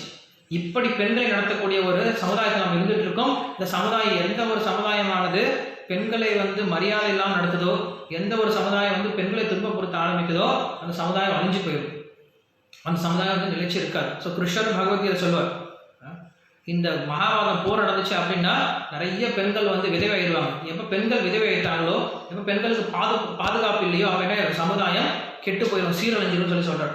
ஸோ அந்த காலத்தில் வந்து பெண்களுக்கு அவ்வளோ மரியாதை கொடுத்துருந்தாங்க, அவ்வளோ முக்கியத்துவம் கொடுத்துருந்தாங்க, பாதுகாப்பு கொடுத்துட்டு இருந்தாங்க. அவங்க வந்து அதை வந்து கட்டுப்பாடு நினச்சிருந்தாங்க, தவிர அது கட்டுப்பாடு கிடையாது, உண்மையில் அது பாதுகாப்பு தான். பாதுகாப்பு அப்படிங்கிறத வர கட்டுப்பாடு எது கொடுக்குறாங்க, பாதுகாப்பு எது கொடுக்குறாங்க, அவங்களோட சேஃப்டிக்கு தான் கொடுக்குறாங்க. ஸோ அதை நம்ம இப்போ பேச வேண்டாம். ஸோ என்ன பண்ணுறான், பிடிச்சி ரோட்டில் இழுத்துட்டு போகிறான். அவங்க எல்லாரும் கத்திட்டு இந்த குளம் நாசமாக போயிடும், நம்ம இனிமேல் இந்த ஊரில் இருக்க முடியாத போல இருக்கு, இந்த மாதிரி ஒரு அயோக்கியத்தனம் நடக்கக்கூடிய ஊரில் எப்படி ராஜாக்கள் இருக்காங்களா இங்கே அப்படின்னு சொல்லிட்டு எல்லா பெண்களும் திட்ட ஆரம்பிக்கிறாங்க. அவன் திரௌபதி இழுத்துட்டே போயிட்டான், கொண்டு போய் அரசவை நிறுத்தின பின்னாடி சிங்கம் மாதிரி நிற்கிறாள். அவன் சத்திரிய பெண் இல்லையா, பயந்துக்க மாட்டான். என்ன பண்ணுறான், சிங்கம் மாதிரி எல்லாத்தையும் பார்க்குறான், ஒரு முறை பார்க்குறான். பார்த்த பின்னாடி அவன் நினச்சிட்டு இருந்தான், சரி நம்ம போகக்கூடிய அந்த அரசவையானது வெறும் அயோக்கிய பசங்களாக உட்காந்துருப்பாங்க போல இருக்கு. எனவே துரியோதனன், அப்புறம் சிசுபாலன், துஷாசனன், அப்புறம் கர்ணன், சகுனி, இந்த மாதிரி ஆளுங்க உட்காந்துருப்பாங்க, அதனால இந்த மாதிரி நடந்திருக்கு, நம்ம பெரியவங்ககிட்ட எப்படியாவது கேட்டால் நம்மளுக்கு உதவி பண்ணுவாங்க அப்படின்னு நினச்சி தான் வந்திருக்கான். ஆனால் இங்கே வந்து பார்த்தா தெரியுது, யார் உட்காந்துருக்காங்க, எல்லா விதமான ராஜாக்கள் உட்காந்துருக்காங்க. பீஷ்மர், துரோணர், கிருபாச்சாரியர், திருதராஷ்டிரன், காந்தாரி எல்லாரும் உட்காந்துருக்காங்க. ஸோ இதை பார்த்தோன்னே அவளுக்கு கொஞ்சம் சந்தோஷம் வந்துச்சு. என்ன சந்தோஷம் வந்துச்சு, நான் இங்கே நீதி கேட்டேன்னா எனக்கு நீதி கொடுக்கறதுக்கு ஆள் இருப்பாங்க, நான் கண்டிப்பாக என்ன பண்ணலாம், இங்கே நான் நீதி கேட்டேன்னா எனக்கு கண்டிப்பாக நீதி கிடைக்கும் அப்படின்ட்டு கொஞ்சம் சந்தோஷம் வந்துச்சு. சந்தோஷம் வந்த பின்னாடி அவள் பேச ஆரம்பிக்கிறாள், கணீர்ன்ற குரலில் பேச ஆரம்பிக்கிறாள். இது வரைக்கும் அவருடைய குரல் வந்து ரொம்ப சாஃப்டாக ரொம்ப இனிமையாக இருக்கக்கூடிய குரல் தான். ஆனால் இப்போ என்ன பண்ணுறா, கணீர்ன்ற குரலில் பேச ஆரம்பிக்கிறாள். அவன் சொல்கிறா, இங்கே இருக்கவங்க எல்லாத்தையும் நமஸ்காரம் பண்ணுறான். முதல்ல இங்கே இந்த அரசவையானது ஒரு அயோக்கியர்களோட அரசவை இல்லையே, இந்த அரசவையில் இருக்கவங்க எல்லாமே எப்படிப்பட்டவங்களா இருக்கீங்க, நல்லா படித்து சின்ன வயசுலேருந்து நல்ல குணங்களோட நல்ல குருகுலத்தில் படித்து அதுக்கப்புறம் குரு கிட்ட மந்திர உபநேசம் வாங்கிட்டு தீட்சை வாங்கி சரியான வகையில் வேதத்தை படித்து நல்ல வித ஒரு தாய்மார்களுக்கு பிறந்து அவங்களால பால் ஊட்டப்பட்டு அவங்களால வளர்க்கப்பட்டு வளர்ந்த பசங்க தான் நீங்கள் எல்லாம் இருக்கீங்க. அந்த மாதிரி ஆளுங்க தான் நீங்கள் எல்லாருமே இருக்கீங்க. அதே போல் இங்கே இருக்கவங்க எல்லாரும் எப்படிப்பட்டவங்க, நல்ல குணத்தை உடையவர்களாக இருக்கீங்க. இந்திரனையே வந்து இந்திரனே வந்து நமஸ்காரம் பண்ணக்கூடிய அளவில் எல்லாரும் உயர்ந்த குணங்களா இருக்கீங்க, நல்ல ராஜாக்கள் இருக்கீங்க. அது மட்டும் இல்லாமல் நல்ல தீர்ப்பை சொல்லக்கூடிய நிறைய பேர் இருக்கீங்க. என்னுடைய குரு இருக்கீங்க. என்னுடைய குரு மாதிரி பீஷ்மர் இருக்கார், துரோணர் இருக்கார், கிருபாச்சாரியர் இருக்கார். என்னுடைய குரு ஸ்தானத்தில் இருக்கக்கூடிய எங்களுடைய பெரியப்பா, அதாவது திருதராஷ்டிரன் இருக்கார், காந்தாரி இருக்காங்க. இத்தனை பேர் இருக்கும்போது நான் இந்த சபையில் இப்படி நின்றுட்டு இருக்கிறேன், இது நியாயமா? ஒரு பெண், உங்களுடைய மருமகள் இந்த மாதிரி நான் வந்து மாத விளக்கில் இருக்கும் பொழுது இப்படிப்பட்ட சூழ்நிலையில வந்து இங்க முன்னாடி இப்படி நின்றுட்டு இருக்கனே, இது உங்களுக்கே பொறுக்குமா? உங்க மனசாட்சி வந்து சொல்லுங்க. நீங்க இப்படி ஒத்துப்பீங்களா? எனக்கு ஏன் இதெல்லாம் வந்துச்சு? நான் வந்து எனக்கு யுதிஷ்டரை திட்ட போறது கிடையாது. ஏன்னா யுதிஷ்டரை வந்து முதல்ல எந்த ஒரு பொண்ணாலும் முதல்ல தன்னுடைய கணவன் திட்ட வருவாங்க. ஏன்னா யுதிஷ்டர் அவ்வளோ பெரிய தப்பு பண்ணியிருக்காரு, அவ்வளோ பெரிய அயோக்கியதை பண்ணியிருக்காரு. ஏன்னா ஒரு மனைவியை வச்சு விளையாட முடியுமா? யாராவது மனைவி வச்சு யாராவது விளையாடுவாங்களா? அது என்ன பொருளா? அது என்ன, அது ஒரு விளையாட்டு பொருளா இல்லை வந்து ஏதாவது உயிரற்ற பொருளா அதை வச்சு விளையாடுறதுக்கு? ஒரு பெண் இல்லையா? அந்த பெண்ணை வச்சு எப்படி விளையாட முடியும்? ஸோ என்ன பண்ணிருக்கணும், உடனே திரௌபதி நீ எல்லாம் ஒரு ஆம்பளையா, நீ வச்சு என்னை வச்சு விளையாடுறதுக்கு என்ன தகுதி இருக்கு அப்படின்னு சொல்லி என்ன பண்ணிருக்கணும், உடனே கணவனை திட்டிருக்கணும். எந்த ஒரு பெண்ணாலும் முதல்ல என்ன பண்ணுவான், சின்ன பிரச்சனை வந்தாவே கணவனை திட்ட ஆரம்பிச்சிருவாங்க இல்லைங்களா? இல்லையா? ஆமாம் தானே? சின்ன ஒரு பிரச்சனை வந்தாவே உன்னாலதான் வந்துச்சு அப்படின்னு சொல்லி எல்லாம் திட்ட ஆரம்பிச்சிருவாங்க மனைவி. ஆனா என்ன பண்றாங்க, அங்க திரௌபதி தன்னுடைய கணவனை ஒரு வார்த்தை கூட திட்டாம தன்னுடைய கணவனை புகழ்ந்து பேசுறாங்க. யுதிஷ்டிரர் என்ன சொல்றாங்க அப்படின்னா, என்னுடைய கணவன் யுதிஷ்டிரர் ஒரு மகா சாத்வி, மகா சாது, அவர் நல்ல குணங்களை கொண்டவர். ஏன்னா எந்த ஒரு வம்புக்கு போக மாட்டார், அவர் சத்தியத்தை தவிர வேற எதுவும் பேச மாட்டார். அவருக்கு யாருக்கும் பாவம் செய்யணும், யாருக்கும் தவறு செய்யணும், யாருக்கும் தீங்கு கொடுக்கணும் அப்படின்ற ஒரு ஒரு ஒரு தடவை கூட அவர் என்ன பண்ணது கிடையாது, இப்படி மனசாலவும் நினைச்சது கிடையாது. நான் பார்த்துருக்கேன், நேரடியாக வந்து பார்த்துருக்கேன் அப்படின்னு சொல்றார். ஆனால் அவர் என்ன பண்ணிருக்கீங்க, நீங்க ஏமாத்தி கூப்பிட்டு வந்திருக்கீங்க. அவர் இங்க எதுக்காக வந்திருக்காரு, உங்க ராஜாங்கத்துல ஏதோ நீங்க வந்து ஒரு கட்டணம் திறக்க போறீங்கன்னு சொல்லி கூப்பிட்டு இருக்கீங்க, அதனால வந்தார். ஆனா வந்த இடத்துல நீங்க என்ன பண்ணிட்டீங்க, அவரை ஏமாத்தி சூதாட்டத்தை கூப்பிட்டு சூதாட தெரியாத வச்சு சூதாடி நீங்க என்ன பண்ணிருக்கீங்க, ஏமாத்த அப்படின்லாம் புடுங்கிருக்கீங்க. அதனால நான் அவர் திட்ட போறதே கிடையாது. அவர் என்ன நினைக்கிறாரு, எப்ப பார்த்தாலும் நான் பெரியவங்க வார்த்தை கேட்கணும், பெரியவங்க வார்த்தை சொல்ற பேச்சு கேட்கணும், பெரியவங்க சொல்ற பேச்சு கேட்கணும்னு நினைச்சிட்டு இருக்காரு. இப்பயும் அதான் நினைச்சிட்டு இருக்காரு. இப்பயும் அவர் என்ன பண்ணிட்டு இருக்காரு, இன்னும் நான் பெரியவங்க சொல்ற பேச்சு தான் கேட்கணும்னு நினைச்சு உட்காந்துட்டு இருக்காரு. அதனால அவர் உட்காந்துட்டு இருக்காரு இவ்வளவு நேரம் பொறுமையா. இதே ஒரு சாதாரண ஒரு நபராக இருந்தாலும் எந்திரிச்சு கோவப்பட்டு சண்டை போட்டுருப்பான். அவர் உண்மையில இந்த சண்டை போடுறதுக்கு வரல, இந்த சூதாடுறதுக்காக வரல, அவருக்கு வந்து யாரும் ஏமாத்தணும் அப்படின்னு வரவே இல்லை. அவர் உட்காந்துட்டு இருக்காரு. அதனால அவரை வந்து எதுவும் சொல்ல போறது கிடையாது. அதனால நான் உங்ககிட்ட கேட்கிறேன், இந்த மாதிரி நான் கஷ்டப்படுறது நியாயமா? நீங்க சொல்லுங்க, இது தர்மமா? இதுக்கு பேர தர்மம்னு சொல்லி சொல்றீங்களா? தர்மம் அப்படிங்கிறது எங்க புக்ல இருக்குன்னு சொல்லி சொல்லாதீங்க. உங்க மனசுல தர்மம் இருக்கணும் முதல்ல. உங்க மனசுல தர்மம் எல்லாம் புக்ல தர்மம் இருக்குன்னு சொல்லி ஒரு பிரயோஜனம் கிடையாது. அந்த தர்மத்தை நீங்க முதல்ல என்ன பண்ணுங்க, கடைபிடிச்சு காட்டுங்க. எனக்கு சொல்லுங்க, தர்மம் என்ன சொல்லுங்க. நான் வந்து உண்மையாலுமே இங்க வந்து அடிமையா, நான் வந்து கௌரவருக்கு அடிமையா? ஃபர்ஸ்ட் எனக்கு சொல்லுங்க. எங்க கணவன் ஏமாந்த பின்னாடி என் கணவன் வந்து என்ன பண்றாரு, அவர் முதல்ல தோத்து போயிட்டார். அவர் தோத்து போன பின்னாடி என்னை வச்சு விளையாண்டார் அப்படின்னா அது எப்படி சாத்தியமாகும்? ஏன்னா அவரே வந்து தன்னை இழந்துட்டார், என் தன்னை வந்து இழந்துட்டார். அப்படி இழந்த பின்னாடி என்னை வச்சு அவர் விளையாண்டார் அப்படின்னா அது எப்படி சாத்தியமாகும்? அதை வந்து நான் எப்படி ஒத்துக்கிறேன்? அதை வந்து நான் ஒத்துக்கவே மாட்டேன். நான் வந்து அடிமை கிடையாது, நான் வந்து கௌரவர்களுக்கு அடிமை கிடையாது அப்படின்னு சொல்லிட்டு இருக்கா. ஸோ புலம்பரா எல்லார்கிட்டையும் வந்து நியாயம் சொல்லுங்க, எனக்கு நியாயத்தை சொல்லுங்கன்னு சொல்றா. ஒருத்தராலையும் ஒன்றும் பேச முடியல, எல்லாரும் தலை குடிச்சிட்டு இருக்காங்க, என்ன பேசுறதுன்னு தெரியல, எல்லாரும் உட்காந்துட்டே இருக்காங்க. ஸோ அப்படி கேட்கும் பொழுது அவ சொல்றா, அப்படி பேசிட்டு இருக்கும்போது தன்னுடைய கணவன் கிட்ட தான் பேசலாம்னு சொல்லி பார்த்தா கணவன் கிட்ட பேசவே கிடையாது. உண்மையில அந்த கணவனுக்கு மேல எல்லாத்துக்கும் கோவம் தான் அவளுக்கு. இப்படி வச்சு விளையாண்டி நான் தோத்துட்டீங்கன்னு சொல்லிட்டு தன்னுடைய கணவர்கள் மேல அவளுக்கு கோவம் தான். அப்படி கோவம் இருந்தாலும் அங்க பப்ளிக்ல வச்சு என்ன பண்ணக்கூடாது, அரசவையில் வச்சு அவங்களை அவமானப்படுத்தக்கூடாது. தனியா வரும்போது அவங்க என்ன பண்ணலாம், என்ன வேணா பேசிக்கலாம். ஆனா 10 பேர் முன்னாடி தன்னுடைய கணவனை அவமானப்படுத்தக்கூடாதுன்னு சொல்லிட்டு என்ன பண்றாங்க, அப்படியே தன்னுடைய கோவத்தை எல்லாத்தையும் அடக்கி வச்சுட்டு இருக்கா. நீங்க சொல்லுங்க, அவர் என்னை வச்சு விளையாண்டது நியாயமா இல்லையா? நான் வந்து கௌரவர்களுடைய தாசியா இல்லையா, அடிமையா இல்லையா மட்டும் நீங்க சொல்லுங்க. நான் எப்படியும் சொல்றேன் அடிமை கிடையாது. ஏன்னா என்னுடைய எதையும் சொல்லுது, நான் ஒத்துக்க போறது கிடையாது. நான் வந்து அவருடைய அடிமை கிடையாது அப்படின்னு சொல்லிட்டு அவருடைய விஷயத்துல அவர் ரொம்ப உறுதியா இருக்கா. அப்படி சொல்லிட்டு இருக்கும் பொழுது அவளுடைய கண்ணு, அவளுடைய பெரிய கண்ணு இருக்கு இல்லையா, அதுலேருந்து நெருப்பு வர மாதிரி ரெட் கலர் அப்படியே சிகப்பு கலராக மாறி போயிடுச்சான். அந்த சிகப்பு கலர் கண்ணோட சுடுற மாதிரி திரும்பி பார்க்குறாங்க. அவனுடைய கணவன் 5 பேரும் திரும்பி பார்க்குறான். திரும்பி பார்க்கும்போது அவனுடைய கண்ணிலேருந்து வேல் வந்து பாய்ச்சுற மாதிரி இருக்கான். அப்படி ஒரு கோவத்தோட பார்க்குறா. அவங்களுக்கு அப்பயே புரியுது அவங்க எவ்வளோ கோவத்தோடு இருக்கா அப்படின்ட்டு. ஆனால் என்ன பண்ணல, யாரும் அது பதில் சொல்ல முடியாது, உட்காந்துருக்காங்க. உட்காந்துட்டு இருக்கும்போது துரியோதனன் சிரிக்கிறான். சிரிச்சுட்டு அங்கே என்ன பண்ணுறான், அவனுடைய தொடையை தட்டுறான். தொடையை தட்டிட்டு அதுக்கப்புறம் அவன் சொல்கிறான், என்ன பேசிட்டே இருக்க, சும்மா பேசிட்டே இருக்க, யாரும் உனக்கு பதில் சொல்ல போகிறது கிடையாது, நீ கேளு, யார் பதில் சொல்ல போகிறான் கேளு அப்படின்னு சொல்லும்போது இப்போ பீஷ்மர்கிட்ட கேட்குறான், நீங்கள் சொல்லுங்கள், உங்களுக்கு தர்மம் எல்லாமே தெரியும் இல்லையா, நீங்கள் சொல்லுங்கள், இது சரியா தப்பா, இப்படி அவர் வச்சு விளையாண்டா சரியா தப்பா, இதில் எது தர்மம் எது நியாயம் எது தர்ம சூக்ஷ்மம் சொல்லுங்க. ஏன்னா தர்மம் சத்தியம் சொல்லி சொல்றீங்க, இப்படி ஒரு பொம்பளை அழுகுறது தான் தர்மமா? இப்படி ஒரு பெண்ணை வந்து அரசவை நிற்க வச்சு இப்படி ஒரு பெண்ணை அவமானப்படுத்துறது அவங்களுடைய தர்மமா? இதுக்கு பேர் தர்மசாஸ்திரம், இதுக்கு தான் தர்மசாஸ்திரம் இருக்கா?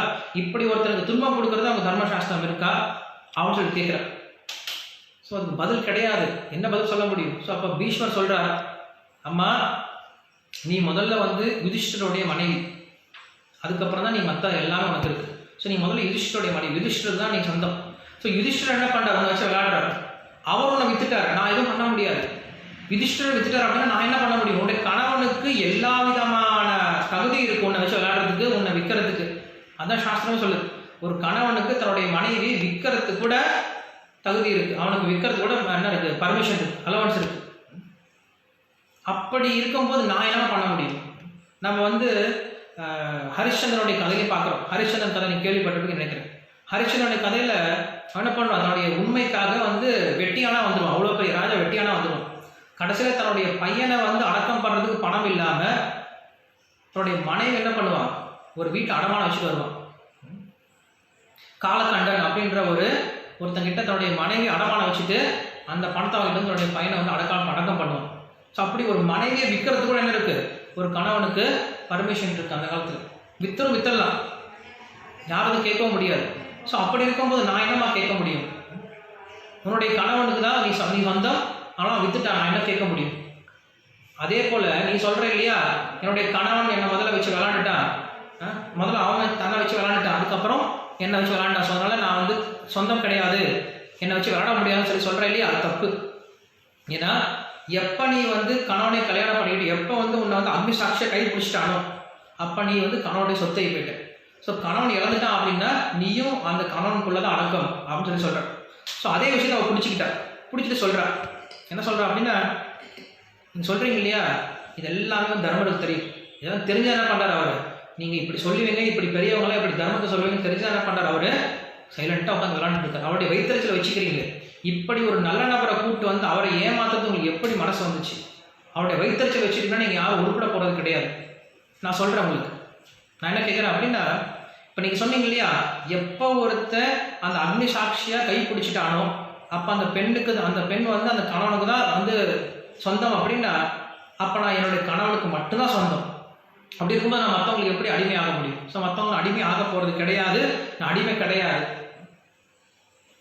ஒரு சபையில் 1000 பேர் இருக்காங்க அப்படின்றதுனால அது வந்து ஒரு பெரிய சபைன்னு சொல்லிட முடியாது. 1000 அயோக்கியர்கள் சேர்ந்து ஒரு சபை நடத்தினாங்க அப்படின்னா அந்த சபை வந்து சரியான சபைன்னு சொல்லிட முடியாது. 5 நல்ல பேர் இருந்தால், 5 நல்ல மனுஷங்க இருந்து நியாயத்தை சொல்லக்கூடிய 5 நல்ல பேர் இருந்தால் கூட அந்த சபை நல்ல சபை. அதனால தான் பஞ்சாயத்துன்னு சொல்லுவோம். பஞ்சாயத்து அப்படின்னு 5 பேர், 1000 பேர் இருக்கலாம். ஊரில் வந்து 1000 பேர் பேசக்கூடிய ஆளுங்க இருக்கலாம். ஆனால் நியாயத்தை சொல்லக்கூடிய 5 பேர் இருந்தால் போதுமா? அந்த 5 பேரால அந்த ஊருக்கு பிரயோஜனம் இருக்கும். ஸோ அப்படி நான் இங்கே பார்க்குற இவ்வளோ பெரிய சபையில் எனக்கு நியாயத்தை சொல்கிறதுக்கு யாரும் ஆள் கிடையாது, எனக்கு சத்தியம் சொல்கிறதுக்கு யாரும் ஆள் கிடையாது. தர்மம் சொல்லி சொல்றீங்க, எதுங்க தர்மம்? எதை சத்தியம் பேசணும் அதுதான் தர்மம். சத்தியத்தை பேசணும், அசத்தியத்தை பேசினா தர்மம் சொல்லக்கூடாது. சத்தியம் என்னது? சத்தியம்னா என்னது? நமக்கு கஷ்டம் வந்தாலும் மற்றவனுக்கு சந்தோஷம் வருதுன்னு ஒரு விஷயம் வந்துச்சு அப்படின்னா அதுதான் சத்தியம். எனக்கு கஷ்டம் வரும், ஆனால் மற்றவனுக்கு அது சந்தோஷம் வரும் அப்படின்னு நினச்சிங்க அப்படின்னா அது சத்தியம் இருந்தால், அதை வந்து கஷ்டமாக இருந்தால் என்ன பண்ணும், அதை சொல்ல தெரியும், அந்த சத்தியமாக ஏற்றுக்க தெரியும். ஸோ அப்படி இருக்கும்போது என்னை வச்சு விளையாடுறது நீங்கள் எப்படி ஒத்துக்கிட்டீங்க, ஏன்னா நீங்கள் அடிமையாக நீங்கள் எப்படி சொல்ல முடியும் அப்படின்னு சொல்லிட்டு அங்கே வந்து அவங்க கேட்டு பார்க்குறாங்க. என்னுடைய மனசு ஒத்துக்கவே ஒத்துக்காது, நான் அடிமை கிடையவே கிடையாதுன்னு சொல்லிட்டு அவங்க வந்து கத்தின பின்னாடி அங்கே பீமை வந்து எந்திரிச்சிட்டான். பீமன் எந்திரிச்சு அங்கே தர்மரை வந்து திட்ட ஆரம்பிக்கிறான். இப்படி கத்துறாளே, உங்களுக்கு எதுவும் காதில் கேட்கலையா? எப்படி அண்ணா உங்களுக்கு மனசு வந்துச்சு? இப்படி ஒரு பெண்ணை வந்து வச்சு விளையாடுறது உங்களுக்கு எப்படி மனசு வந்துச்சு? சகதேவா, அங்கே இருக்கக்கூடிய நெருப்பை கொண்டு வாடா, அந்த நெருப்பை கொண்டு வா. இன்னைக்கு வந்து யுதிஷ்டரோட கை எரிச்சிடறாங்க. எந்த கையினால திரௌபதி வச்சு விளையாண்டாலோ அந்த கை எரிச்சிடறான்னு சொல்கிறாங்க. ஸோ எந்த ஒரு பீமன் வந்து இவ்வளவு நேரமாக ரொம்ப அமைதி காத்துட்டு இருந்தாலும், பொறுமையாக இருந்தாலும், அந்த பீமன் என்ன பண்ணிட்டான்? தன்னுடைய பொறுமை இழந்துட்டான். பொறுமை இழந்து பேச ஆரம்பிச்சிட்டான். ஸோ பேசினவனே பக்கத்தில் இருக்கக்கூடிய அர்ஜுனன் சமாதானப்படுத்தினான். அண்ணா, அவன் சொல்லாதீங்க, எனக்கு தெரியும் உங்களுக்கு யுதிஷ்டர் மேல் நிறைய மதிப்பு இருக்குது, மரியாதை இருக்குது, எனக்கு தெரியும். ஆனால் ஏதோ உணர்ச்சி வசப்பட்டு பேசிட்டீங்க. எதிரிகள் உங்களை அப்படி பேச வைக்கிறாங்க, தயவு செஞ்சு அப்படி பேசுகிறாதீங்க. ஏன்னா எதிரிகள் இதுதான் எதிர்பார்க்குறாங்க. நம்ம எப்படியாவது பிரிஞ்சிட மாட்டோமா, நம்ம எப்படியாவது பிரிக்க முடியாதுன்னு என்ன பண்ணுறாங்க, எதிர்பார்த்துட்டு இருக்காங்க.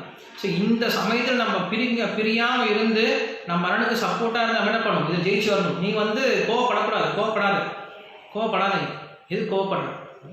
இதை செஞ்சு கோவப்படாமல் இரு. இது ஒரு பிரச்சனை கிடையாது. நம்ம இந்த பிரச்சனை கண்டிப்பாக வெளில வரணும். நீ வந்து அவங்களுடைய எதிரிகளுடைய சந்தோஷத்துக்கு தக்க மாதிரி என்ன பண்ணிடாத, நீ நடந்துக்காத அப்படின்னு சொல்கிறான். சொன்ன பின்னாடி அங்கே விக்கர்ணன் ஒருத்தர் இருக்கான். அவன் வந்து கௌரவர் தான், அதாவது திருதராஷ்டிரன் பையன் தான் விக்கர்ணன். அந்த விக்கர்ணன் ஒருத்தர் எந்திரிச்சு சொல்கிறான், நீங்கள் பண்ணுறதெல்லாம் அயோக்கியத்தனம். அவன் கேட்குறா பாரு, கேள்வி கேட்குறா பாரு. அந்த கேள்விக்கு யாராவது பதில் சொல்லுங்க பார்க்கலாம். அவன் கேட்கக்கூடிய கேள்விக்கு பதில் சொல்லுங்கடா. அந்த கேள்விக்கு நீங்கள் பதில் சொல்ல அப்படின்னா நம்ம குலமே நாசமாக போகுது. இதை செஞ்சு புரிஞ்சுக்கோங்க.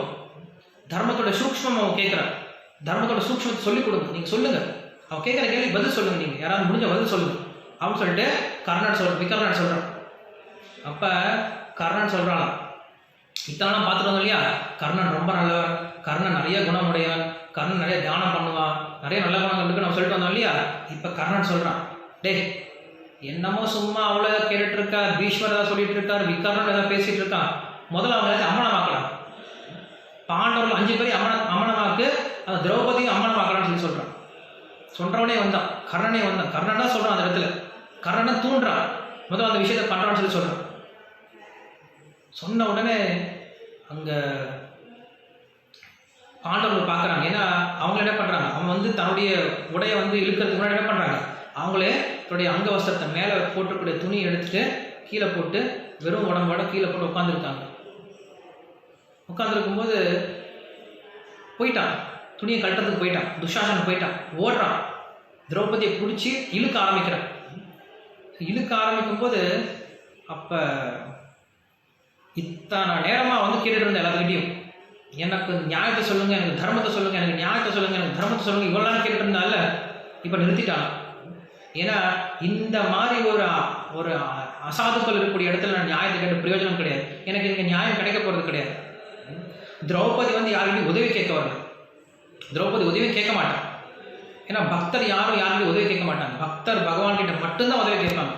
அவன் என்ன பண்ணுறா, திரௌபதி இவ்வளோ நேரமாக வந்துட்டு இது நியாயமா, இது நியாயமா, இது நியாயமா, நீங்கள் செஞ்சது நியாயமா, எனக்கு நியாயத்தை சொல்லுங்க, நியாயத்தை சொல்லுங்கன்னு சொல்கிறானே தவிர ஒரு இடத்துல கூட பீஷ்மரை என்னை காப்பாற்றுங்க, துரோணரை என்னை காப்பாற்றுங்க, என்னை திருதராஷ்டிரை காப்பாற்றுங்க, திரௌபதி அம்மா என்னை இது காந்தாரி அம்மா என்னை காப்பாற்றுங்க ஒரு இடத்துல கூட என்ன பண்ணலையா, கெஞ்சவே இல்லையா.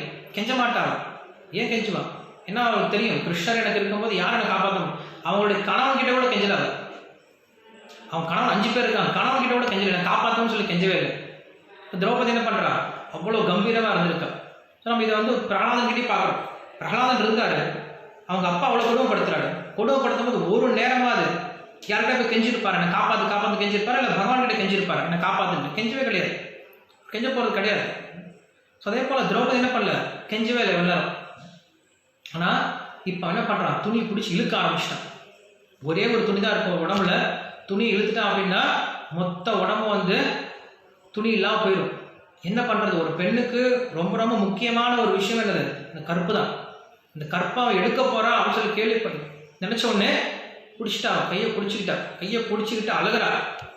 அங்கே சுற்றி இருக்கவங்களால இருக்க முடியல, அவங்களால பார்க்க முடியல, தலையை குனிஞ்சிட்டு இருக்காங்க. அந்த அந்த அரசவையிலுடைய மக்கள் எல்லாம் அழுக ஆரம்பிச்சிட்டாங்க, இப்படி நடக்குது அப்படின்னு சொல்லிட்டு ரொம்ப கைக்கிட்டு சிரிச்சிட்டு இருக்காங்க எல்லாருமே. துரியோதனாதிகள் வந்து ரொம்ப கைக்கிட்டு சிரிச்சிட்டு இருக்காங்க. துணி இழுக்க ஆரம்பிக்கிறார். ஸோ இழுக்க ஆரம்பிக்கும் போது தான் அந்த திரௌபதிக்கு ஒரு விஷயம் ஞாபகம் வருது. அவர் சின்ன குழந்தையா, அந்த திரௌபதி சின்ன குழந்தையா இருக்கும்போது வசிஷ்டர் வந்து சொல்லி கொடுத்துருக்காரு. என்ன சொல்லி கொடுத்தாரு அப்படின்னா, அம்மா உனக்கு எப்போ ஒரு பிரச்சனை வந்தாலும், உனக்கு என்ன ஆபத்து வந்தாலும் கோவிந்தன் கிட்ட போய் கேளு. கோவிந்தன் கிட்ட, பகவான் கிருஷ்ணர் கிட்ட போய் நீ சரணாகதி பண்ணு. அவன் ஒருத்தன் தான் அவனை உதவி பண்ணுவான் இந்த உலகத்தில். மற்றவன் என்ன பண்ணுவான், வந்து நின்று வேடிக்கை பார்த்துட்டு போயிடுவான். எவனும் உனக்கு உதவி பண்ண மாட்டான். இந்த உலகத்தில் பிரச்சனை வந்துச்சுன்னா எல்லாரும் என்ன பண்ணுவாங்க, வந்து வேடிக்கை பார்த்து அச்சிச்சோ இப்படி போச்சு அப்படின்னு நினச்சிட்டு போகிறவனே இருக்காங்களே தவிர உனக்கு உதவி பண்ணக்கூடிய ஒருத்தன் கிடையாது இந்த உலகத்தில். உனக்கு உதவி பண்ணுறவன் கோவிந்தன் மட்டும்தான். அவன் என்ன பண்ணு, அந்த கோவிந்தன் கிட்ட மட்டும் நீ சரணாகதி பண்ணு, அவனுக்கு உதவி பண்ணுவான் அப்படிங்கிற விஷயம் அவளுக்கு ஞாபகம் வந்துச்சான். பொதுவாக வந்து ஹரிநாமத்துக்கு வந்து தீட்சை தேவையில்லை. ஹரிநாமத்தை வந்து யார் வேணால் சொல்லலாம். ஹரிநாமத்தை யார் சொன்னாலும் அதுக்கு பலன் இருக்கு. ஆனால் நம்ம எப்போ குரு கிட்ட இருந்து கேட்குறோம் அந்த ஹரிநாமத்தை, அப்போ அந்த குரு கிட்ட இருந்து கேட்கும் போது அந்த ஹரிநாமத்தோடைய பலன் வந்து அதிகமாக இருக்கும். அதே மாதிரி தக்க சமயத்தில் நமக்கு ஞாபகம் வரும். இல்லைன்னா நம்மளுக்கு பிரச்சனை வந்து ஐயோ ஐயா ஐயோ அம்மான்னு கத்துவோமே தவிர பகவானை கூப்பிடுன்னு சொல்லி தோணாது. ஸோ என்ன பண்ணுறா, இப்போ கோவிந்தனை கூப்பிட ஆரம்பிக்கிறார்.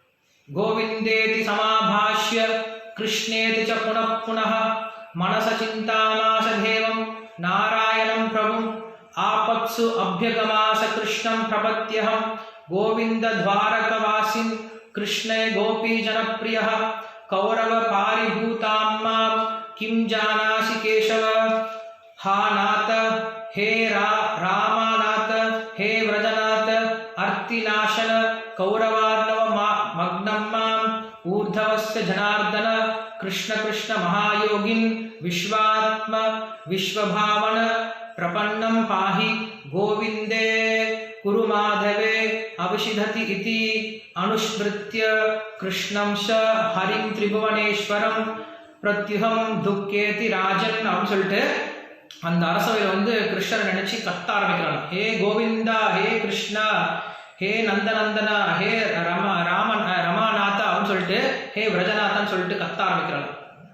அப்படிப்பட்ட சபையில் கத்த ஆரம்பிக்கிறாங்க. ஸோ கத்தும் பொழுது கிருஷ்ணர் எங்கேயோ உட்காந்துருக்கார். கிருஷ்ணர் அங்கே கிடையாது, அங்கே அத்தனை பேர் இருக்காங்க. அத்தனை பேர் முன்னாடி அங்கே இருக்கவங்க யார் பேரும் கத்தலையே. என்ன பண்றா, எங்கேயோ உட்காந்துருக்கூடிய கிருஷ்ணரை பத்தி கத்துறா. கிருஷ்ணர் எங்க உட்காந்துருக்காங்க, முன்னாடி உட்காந்து என்ன பண்ணுவா, கிருஷ்ணர் வந்து உடனே உதவி பண்ணுவார். முன்னாடி உட்காரலையே, அவர் எங்க இருக்காரு, துவாரகையில் எங்கேயோ இருக்காரு. ஸோ எங்கேயோ துவாரகையில் உட்காந்துருக்கூடிய கிருஷ்ணர் என்ன பண்றா, இங்கிருந்து கத்துறா. அப்படின்னு என்ன அர்த்தம், அவளுக்கு இந்த ஞானம் இருக்கு, கிருஷ்ணர் பகவான் அப்படின்ற ஞானம் இருக்கு. நான் கிருஷ்ணரை கூப்பிட்டேன் அப்படின்னா கிருஷ்ணனுக்கு கண்டிப்பா உதவி பண்ண வருவார் அப்படின்ற அந்த ஞானம் இருக்கிறதால என்ன பண்றவர் கத்துற. இத்தனை பேர் நம்பி பிரயோஜனம் கிடையாது. நமக்கு இருக்கக்கூடிய ஒரே ஒரு சரணம் யாரு, கிருஷ்ணன் மட்டும்தான் சொல்லிட்டு என்ன பண்றா, மனசார கத்த ஆரம்பிக்கிறார். ஸோ எப்போ கத்த ஆரம்பிச்சாலும் கிருஷ்ணன் என்ன பண்றாரு, சத்யபாமாவோட சொப்பட்டை விளாண்டு இருக்காரு. ஸோ இந்த வார்த்தை கேட்ட உடனே, ஏன்னா அங்கிருந்து கத்தனா கேட்க போறது கிடையாது, அவள் பக்தியோட கத்தும் போது கிருஷ்ணருடைய பேர் சொல்லும் போது, கோவிந்தான்னு சொல்லும் போது கிருஷ்ணர் கேட்கலாம். கிருஷ்ணர் எந்திரிச்சு ஒரு நிமிஷம் பார்க்குறாரு, எந்திரிச்சு போறாரு. ஸோ போகும்போது சத்யபாமா கேட்குறேன் எங்கே போறீங்க அப்படின்னு சொல்லிட்டு, திரௌபதிக்கு பிரச்சனை நான் போகணும் சொல்லிட்டு போறார். போயிட்டு கொஞ்ச நேரம் திரும்பி வந்துட்டார். வந்த பாடி கேட்குறாங்க, ஏன் போலையா, இல்லை அந்த பிரச்சனை முடிஞ்சு போச்சு.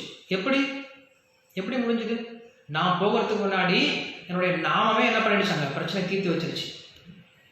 ஏன்னா அந்த நாமத்துக்கு அவ்வளோ சக்தி இருக்கு. கிருஷ்ணன் என்ன பண்ணுறான், அங்கே வந்து தாயம் விளாண்டு இருக்கும்போது தாயத்தை போடாமல் சொல்கிறான் அட்சயம் அப்படின்னு சொல்லி தாயம் போடுறாரு. அட்சயம் சொல்லி தாயம் போடும்போது யாரும் தாயம் போடும்போது 1 2 சொல்லி தான் போடுவாங்க, தவிர அட்சயம் சொல்லி போட மாட்டாங்க. ஸோ அட்சயம் சொல்லி போடும்போது நீங்கள் சொல்கிறாங்க அட்சய திருத்தி அப்படின்னு சொல்கிற மாதிரி அட்சயம் சொல்லி தாயம் போடுறாரு. அப்படின்னு என்ன அர்த்தம், தாராளமாக அங்கே வந்து துணி சொரக்கட்டும் அப்படின்னு சொல்லி போட்டார். வெறும் அந்த வார்த்தை சொல்லி போட்டார், அட்சயம் சொல்லிட்டு போட்டார். ஸோ அங்கே ஆயிடுச்சா, திரௌபதிக்கு வஸ்திரம் வர ஆரம்பிக்குது. அந்த துஷாசனன் வந்து அவ்வளோ பலசாலி, துணியை பிடிச்சி இழுக்க ஆரம்பிக்கிறான். இழுக்க ஆரம்பிச்சான் அப்படின்னா அங்கே கிருஷ்ணன் என்ன பண்ணுறாரு, அங்கேயும் ஒரு விளையாட்டு வைக்கிறார். என்ன பண்ணுறாரு, வித்தியாசமான கலரில் துணி வருதான். ஒவ்வொரு துணி வரும்போது ஒவ்வொரு துணியெல்லாம் டிஃப்ரெண்ட் கலரில் வருதா. வேற என்னென்ன பட்டு இருக்கோ, என்னென்ன பீத்தாம்பரம் இருக்கோ, என்னென்ன சேலைகளில் வெரைட்டி இருக்கோ, எல்லா விதமான சேலையும் அதில் வந்து சேர்ந்து வந்துட்டு இருக்கான். எத்தனை வகை சேலை இருக்குன்னு எனக்கு தெரியல. என்ன பண்ணுறான், எல்லா வகையான சேலை என்ன பண்ணுறான், இழுத்து இழுத்து இழுத்து இழுத்து இழுத்து மாளாமல் கையை ஓஞ்சி போய் உட்காந்துட்டான். அவன் கையை ஓஞ்சிப்பாலும் ஓஞ்சி போகுமே தவிர, ஆனால் வாயிலிருந்து கோவிந்தனாவை மட்டும் நிற்கவே கிடையாது. என்ன பண்ணுறான், கோவிந்தா கோவிந்தா கோவிந்தா கிருஷ்ணா ஹே ஹரே முராரேன்னு சொல்லிட்டு கத்திக்கிட்டே இருக்கான். அதுக்கப்புறம் ஒரு கட்டத்தில் ஓஞ்சி போயிட்டு அவன் அமைஞ்சிட்டான். அமைஞ்சிட்டா இப்போ கேட்குறான், இவன் திருதராஷ்டிரன் என்ன நடக்குதுன்னு சொல்லி கேட்குறான். அப்போ அங்கே பக்கத்தில் இருக்கவங்க சொல்கிறாங்க, திரௌபதிக்கு அவ்வளோ சேலை வந்து கொடுத்துருக்காரு, அவ்வளோ சேலை அவனால் இழுக்க முடியல அப்படின்னு சொன்ன பின்னாடி அப்போ தான் சொல்கிறான் திருதராஷ்டிரன் சொல்கிறான், அவளுக்கு தெய்வ பலம் இருக்குது, கிருஷ்ணனுடைய பலம் இருக்குது, நம்ம எதுவும் பண்ண முடியாது அவளை அப்படின்னு சொல்லிட்டு அங்கே திருதராஷ்டிரன் சொல்கிறான். ஸோ அங்கே நிறுத்திட்டாங்க. அவளால் முடியல, நின்று போயிடுச்சு. நின்ன பின்னாடி அப்புறம் மறுபடியும் வந்து விதுரன் வந்து சொல்கிறார், கொஞ்சம் நம்ம நிறுத்துங்க, இது வந்து இவ்வளோ நம்ம அநியாயம் பண்ணக்கூடாது அவங்கள கூட்டிகிட்டு வந்து அப்படின்னு சொல்லிட்டு விதுரன் சொல்லி பார்க்குறார். அதுக்கப்புறம் இவ திரௌபதி எழுந்திரிச்சு மறுபடியும் கேட்குறார். திரௌபதி மறுபடியும் சொல்கிறார், நான் அடிமையா, முதல் சொல்லுங்க, எனக்கு நான் அடிமையா இல்லையா அப்படின்னு சொல்லுங்க, எனக்கு உண்மையை சொல்லுங்க அப்படின்னு சொல்லிட்டு ஒவ்வொருத்தருக்கிட்டே அதை கேட்குறார். பீஷ்மர்கிட்ட கேட்குற, எல்லாத்துக்கிட்டே கேட்குறான்.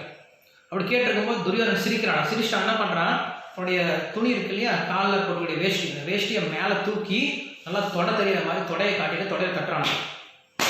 நீங்கள் தொடையில் உட்காந்து சொல்லி சொல்கிறான்.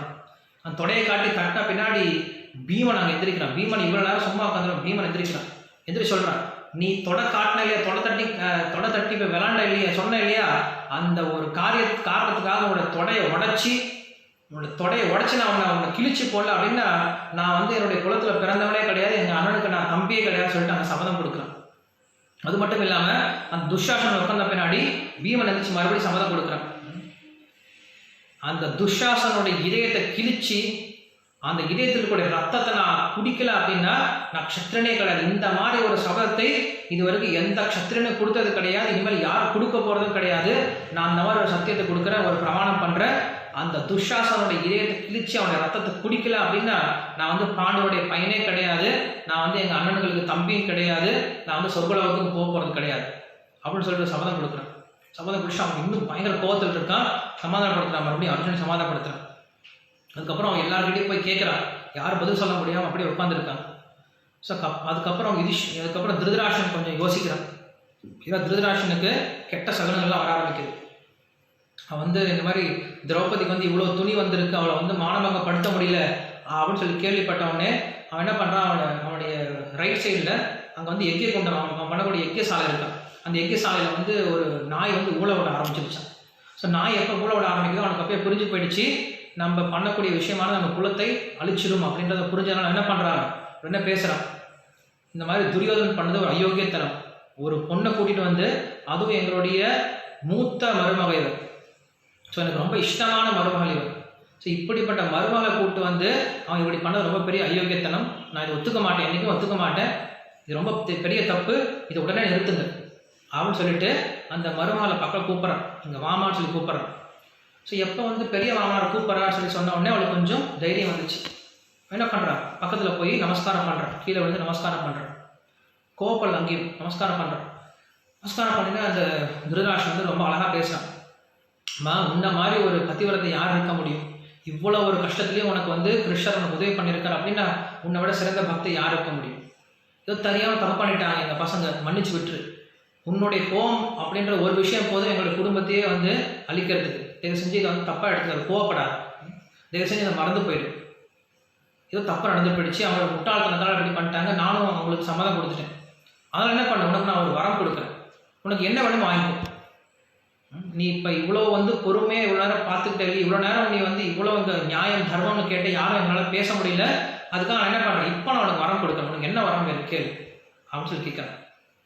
கேட்டோடனே திரௌபதி என்ன பண்ணியிருக்கலாம், அவன் வந்து என்ன வரம் வேணால் வாங்கியிருக்கலாம், எனக்கு வந்து அர்ஜுனனை கொடுங்க இல்லை பீமனை கொடுங்க சொல்லி வாங்கியிருக்கலாம், வாங்கியிருந்தா அட்லீஸ்ட் அவங்க போர்லையாவது போரில் உபயோகப்பட்டு மற்றவங்களாம் அழிக்க முடியும். ஸோ அவன் என்ன பண்ணல, பீமனையும் கேட்கல அர்ஜுனனையும் கேட்கல, என்ன பண்ணுறா, எனக்கு என்னோடய யுதிஷ்டரை கொடுங்க அப்படின்னு சொல்லி கேட்குறேன்.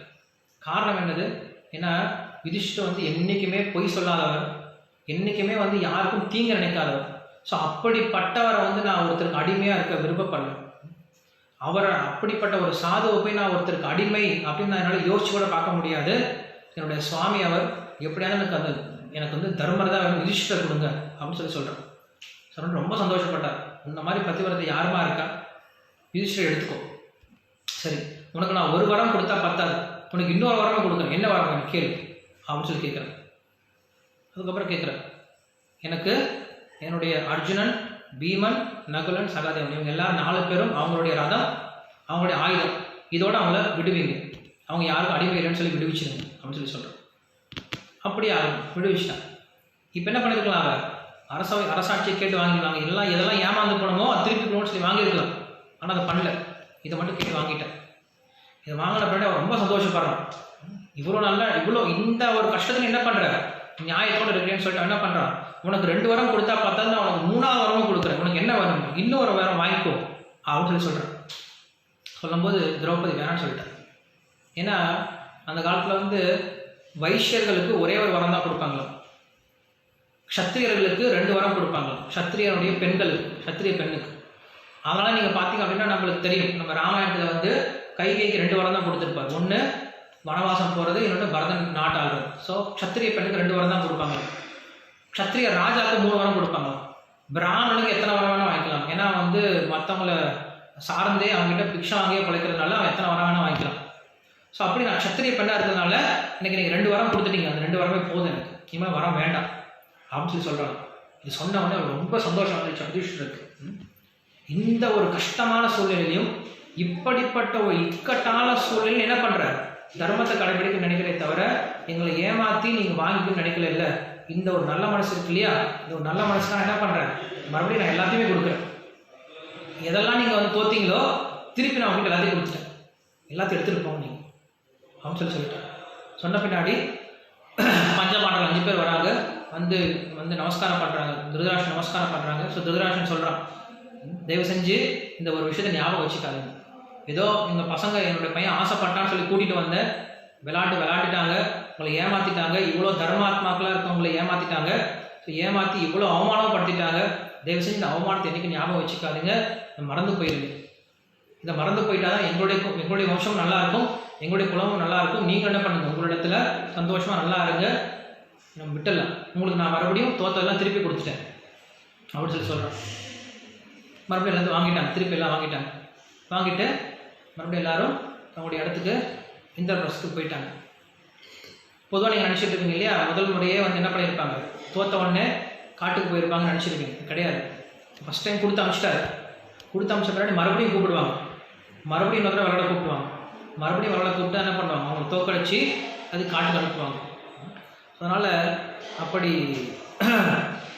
இந்த திரௌபதியோடைய விருத்தாந்தம் சொல்லும் போது எல்லாரும் சொல்லக்கூடிய விஷயம் என்ன அப்படின்னா, நீங்கள் மகாபாரதமாக இருந்தாலும் சரி, ராமாயணமாக இருந்தாலும் சரி, அவங்க சொல்லக்கூடிய விஷயம் இதுதான். எப்போ நம்ம பெண்களுக்கு மரியாதை கொடுக்கலையோ, எப்போ பெண்களை தப்பாக நடத்த ஆரம்பிக்கிறோமோ, அந்த நாடாக இருந்தாலும் சரி, அந்த வீடாக இருந்தாலும் சரி, அந்த இடம் நாசமாக போயிடும் அப்படிங்கிறதான் காட்டுறாங்க. ஸோ ராமாயணத்தில் அவன் என்ன பண்ணுறான், ஒரு பதிவிரதையான சீதையை தொட்டான். எப்போ சீதையை தொட்டானோ என்ன பண்ணான், அவனுடைய வம்சமே அழிஞ்சு போயிடுச்சு. ஸோ அதே போல் இங்கேயும் என்ன பண்ணுறான், திரௌபதி அவனுடைய முடியை தொட்டிருக்கான். ஸோ முடியை தொட்டதுனால இங்கேயும் அவனுடைய வம்சமே அழிஞ்சு போயிடுது. ஸோ இந்த மகாபாரதம் ராமாயணம் அப்படின்ற 2 இதிகாசத்தில் பெண்களை எப்படி போற்றிருக்காங்க, எப்படி மதிப்பு கொடுத்துருக்காங்க, அவங்களுக்கு எவ்வளோ உயர்ந்த ஒரு ஸ்தானத்தை கொடுத்துருக்காங்க அப்படிங்கிற நமக்கு தெரிய ஆரம்பிக்குது.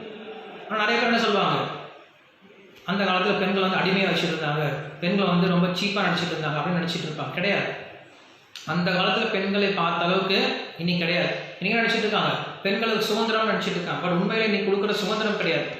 இன்றைக்கி தான் நம்ம அவங்களை அடிமை ஆகிட்டு இருக்கோம். அவங்க என்ன பண்ணிட்டு இருந்தாங்க, அன்னைக்கு ஒரே ஒரு கணவனுக்கு வேலை பண்ணிட்டு இருந்தாங்க. இன்றைக்கி என்ன பண்ண வேண்டியது இருக்குது, வெளில 10 பேர் 100 பேர் கீழே வேலை பண்ண வேண்டியதாக இருக்குது. வீட்டில் இருந்தால் நம்ம ஒருத்தர் கீழே வேலை பண்ணணும், வெளில வந்தால் 10 பேர் கீழே வேலை பண்ணணும்.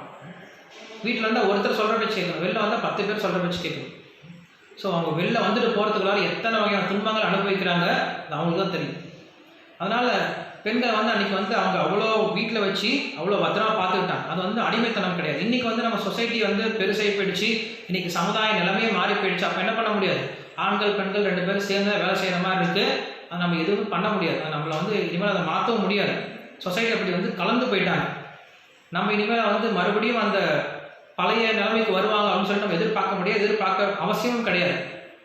ஆனால் அவங்க எப்படி இருந்தாலும் அவங்களுக்கு கொடுக்க வேண்டிய மரியாதையும் அவங்களுக்கு கொடுக்க வேண்டிய அந்த மதிப்பும், அவங்களை நம்ம எந்த அளவுக்கு தூய்மையாக வச்சுருக்கணுமோ அந்த அளவுக்கு நமக்கும் நல்லது, சமுதாயத்துக்கும் நல்லது.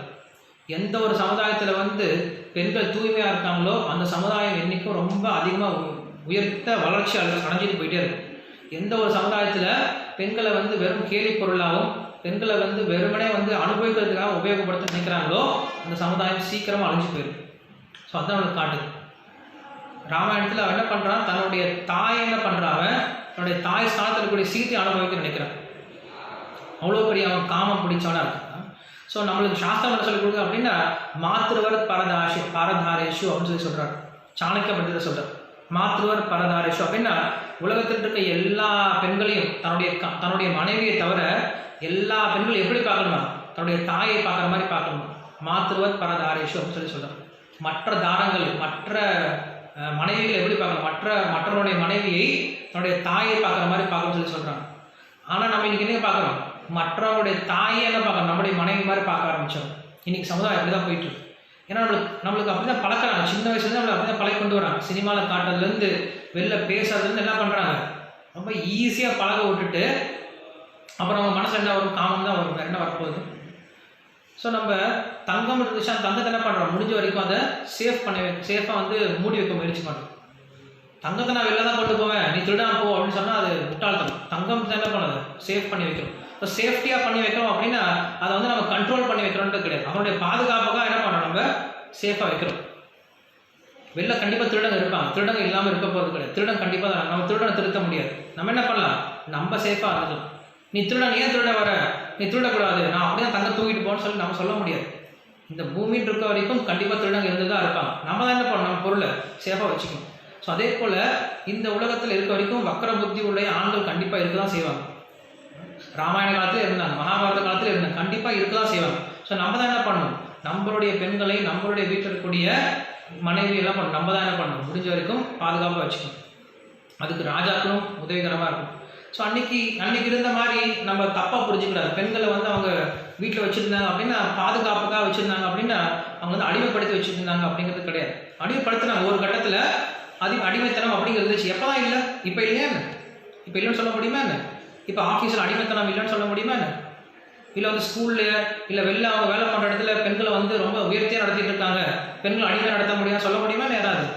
இன்றைக்கும் பெண்களை தப்பாக யூஸ் பண்ணிட்டு தான் இருக்காங்க எத்தனையோ பேர், அவங்களுடைய சுய விஷயத்துக்காக, சுய லாபத்துக்காக.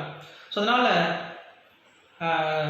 நம்மளுக்கு இந்த 2 சாஸ்திரம் சொல்லிக் கொடுக்கக்கூடிய மிக முக்கியமான விஷயம், ராமாயண மகாபாரதம் சொல்லிக் கொடுக்கக்கூடிய மிக முக்கியமான விஷயம் எந்த அளவுக்கு பெண்களுக்கு மரியாதை கொடுக்கணும் அப்படின்ட்டு. நீங்கள் பார்த்தீங்க அப்படின்னா பகவத்கீதையினுடைய ஆரம்பத்திலேயே கிருஷ்ணர் வந்து ஒரு ஸ்லோகம் சொல்லுவார் 1ஆம் அத்தியாயத்தில். யாராவது பகவத்கீதை படிச்சிருந்தீங்க அப்படின்னா நீங்கள் பகவத்கீதை எடுத்து பார்க்கலாம். அவன் வந்து அர்ஜுனன் வந்து கிருஷ்ணர்கிட்ட வந்து ஆர்கியூமெண்ட் பண்ணுறான். ஆர்கியூமெண்ட் வந்து என்ன சொல்கிறான் அப்படின்னா அதர்ம பிபவத் கிருஷ்ண பிரதுஷ்யந்தி குலஸ்திரியாக ஸ்ரீஷு துஷ்டா சுவார்ஷ்ணேய ஜாயதே வர்ணசங்கரா அப்படின்னு சொல்கிறான். அப்படின்னா இந்த உலகத்தில் அதர்மம் அதிகமாகி போயிடும். கிருஷ்ணா நான் வந்து சண்டை போட்டேன் அப்படின்னா அந்த சண்டையினால அதர்மம் அதிகமாகி போயிடும். எப்போ அதிகம் போயிடும் அப்படின்னா கணவன்கள் இறந்து போயிடுவாங்க. எப்போ கணவன்கள் இறந்து போயிடுவாங்க என்ன ஆயிடுவாங்க, குலஸ்திரியாக அந்த குலத்தில் ஸ்திரீகள் எல்லாம் என்ன போயிடுவாங்க, விதவைகளாக போயிடுவாங்க. ஸோ எப்போ ஸ்திரீகள் விதவையாக போயிட்டாங்களோ அப்போ என்ன ஆயிடும், தேவையில்லாத ஆண்களோட பழக்கம் ஏற்படும். அப்போ தேவையில்லாத ஆண்களோட பழக்கம் ஏற்படுது அப்படின்னா தேவையில்லாத குழந்தைகள் பிறப்பாங்க. அப்படி தேவையில்லாத குழந்தைகள் பிறந்தாங்க அப்படின்னா உலகம் முழுக்க வர்ணசங்கரமாக ஆகிப்போயிடும். வர்ணசங்கரம் அப்படின்னா தேவையில்லாத பசங்க பிறந்துருவாங்க. முதல்ல நம்ம இது புரிஞ்சுக்கணும். என்னென்னா ஒரு கணவனும் மனைவியும் குழந்தையை பெற்றெடுக்கிறாங்க அப்படின்னா அன்னைக்கு வந்து வேற மாதிரி வழிமுறை இருந்துச்சு. என்ன வழிமுறை இருந்துச்சு அப்படின்னா கணவன் மனைவி 2 பேரும் தன்னுடைய புலன்களை அடக்கி நல்ல குணங்களை முதல்ல வளர்த்துக்கிட்டு நிறைய தவம் இருந்து சொல்லுவாங்களே, தவம் இருந்து பெற்றோம் அப்படின்னு நிறைய பூஜைகள்லாம் செஞ்சு நிறைய விரதங்கள் இருந்து அதுக்கப்புறம் ரொம்ப பக்தியோட 2 பேரும் சேர்ந்து ஒரு குழந்தைய வர சொல்லி தன்னுடைய உடம்புல ஏற்றுப்பாங்க, ஒரு குழந்தைய ஏற்றுப்பாங்க. ஸோ அப்படிப்பட்ட குழந்தை வரும் பொழுது அவன் வெளில வரும்போது நல்ல புத்தியோட நல்ல குணங்களோட உலகத்துக்கு பிரயோஜனமான குழந்தைய அவன் பிறப்பான். ஆனால் இன்னைக்கு என்ன ஆகிட்டு இருக்கு, குழந்தை பிறக்கிறது அப்படின்றது நேற்று நான் நிறைய குடிச்சிட்டேன், சேஃப்டியாக இல்லை, ஆனால் ஆயிடுச்சு குழந்தை உருவாயிடுச்சு. ஸோ நேற்று குடித்த பீரில் இன்னைக்கு ஒரு குழந்தை பிறந்திருக்கு அப்படின்னா அப்போ அந்த குழந்தை எப்படிப்பட்ட குழந்தையாக இருக்கும். இல்லை நேற்று என்னுடைய காமத்தினால ஒரு குழந்தை பிறந்திருக்கு, நான் எனக்கு காமம் அதிகம் ஏற்படுச்சு அதனால் நான் வந்து சேர்ந்துட்டேன் அதனால் குழந்தை பிறந்துச்சு அப்படின்னா அப்படி காமத்துக்கு பிறந்த குழந்தை எப்படி இருக்கும், காமத்தோடு தான் இருக்கும். ஸோ குழந்தை எப்படி உருவாக்கணும் அப்படிங்கிறது ஒரு பெரிய சயின்ஸு. ஸோ அதை என்ன சொல்லுது சாஸ்திரம், கர்ப்போதன சம்ஸ்காரம் அப்படின்னு சொல்லு. கர்ப்ப உதன சம்ஸ்காரம் அப்படின்னா கர்ப்பத்தை எப்படி நம்ம தோற்றுவிக்கிறது, கர்ப்பத்தை வந்து எப்படி குழந்தைய வந்து உண்டாக்குறது அப்படின்னா இந்த மாதிரி நல்ல குணங்களோடு இருக்கும்போது நல்ல ஆத்மாக்கள் நம்ம உடம்புல வந்து சேரும். அந்த ஆத்மாக்கள் என்ன பண்ணும், தந்தையினுடைய வழியா தாய்க்குள்ள போய் சேரும்.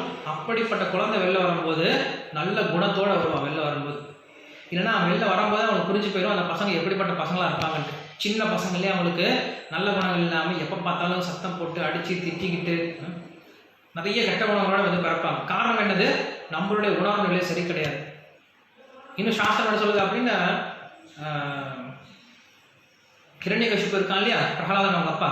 ஸோ ஹிரண்யகசிப்பு என்ன பண்ணுறான், தன்னுடைய மனைவியான கையாது கூட இணையிறான். ஸோ இணையக்கூடிய சமயத்தில் மேலே 2 பறவை, மேலே 2 கிளி, அவங்க அந்த புறத்தில் கூடிய கிளி வந்து நாராயண நாராயண பேர் சொல்லிட்டு இருக்கு. ஸோ என்ன பண்ணுறான் ஹிரண்யகசிப்பு, சே போ அந்த பக்கம் போ, எப்போ பார்த்தாலும் நாராயண நாராயணன் சொல்லிட்டே இருக்கு அப்படின்னு சொல்லிட்டு அந்த நாராயண நாராயணன் சொல்லிட்டு அந்த வார்த்தையை சொல்லிட்டு என்ன பண்ணுறான், தன்னுடைய மனைவிக்குள்ள அந்த சக்தியை புகுத்துறான். ஸோ புகுத்தும் பொழுது அப்போ பிரகலாதன் அப்படின்ற ஒரு அழகான ஒரு பக்தன் வந்து தோன்றாங்க. அது காரணம்னு சொல்லி சொல்கிறாங்க சாஸ்திரம். என்ன பண்ணுறா, சும்மா திட்டுறான் நாராயணனை வந்து அவன் உண்மையாக பக்தியோட சொல்ல, சும்மா திட்டுறான், சிப்போ அப்படின்னு சொல்லிட்டு நாராயணன் சொல்லி திட்டுறான். ஆனால் என்ன பண்ணுறான், நாராயணன் பேரை சொல்லிட்டு என்ன பண்ணுறான், தன்னுடைய மனைவிக்குள்ளார அந்த குழந்தையை உருவாக்க அந்த சக்தியை கொடுக்கும் பொழுது அப்படிப்பட்ட நாராயண மந்திரம் சொல்லிட்டு என்ன பண்ணுறான், அந்த குழந்தையை கொடுக்கும் பொழுது அந்த குழந்தை அப்படிப்பட்ட நல்ல குழந்தையா பிறக்குது. ஸோ அதனால் பெண்களுக்கு வந்து ரொம்ப ரொம்ப பெரிய முக்கியமான பொறுப்பு இருக்குது. பெண்களுக்கு மட்டும் கிடையாது, ஆண்கள் திருமணமானவங்க ரொம்ப முக்கியமான பொறுப்பு இருக்குது. ஏதோ நம்ம குழந்தை பெற்றுக்கிட்டோம் அப்படின்னு இல்லாமல் நம்ம குலத்தை வளர்க்கக்கூடிய அளவில், மற்றவங்களுக்கு உதவிகரமாக இருக்கக்கூடிய அளவில் நல்ல குணத்தோட குழந்தை பிறக்கணும் அப்படின்னா அது நம்ம கையில் தான். அது கண்டிப்பாக குழந்தைகளை சொல்லி பிரயோஜனமே கிடையாது. அவங்க வயிற்றில் இருக்கும்போது என்ன பண்ணும், அவங்க அம்மா நம்ம நல்ல விஷயங்களை கேட்க ஆரம்பிக்கணும். சும்மா சண்டை பார்த்துட்டே இருக்கணும் அப்படின்னா குழந்தையும் சண்டையே தான் இருக்கும். இது சயின்ஸ் தான் இருக்குது.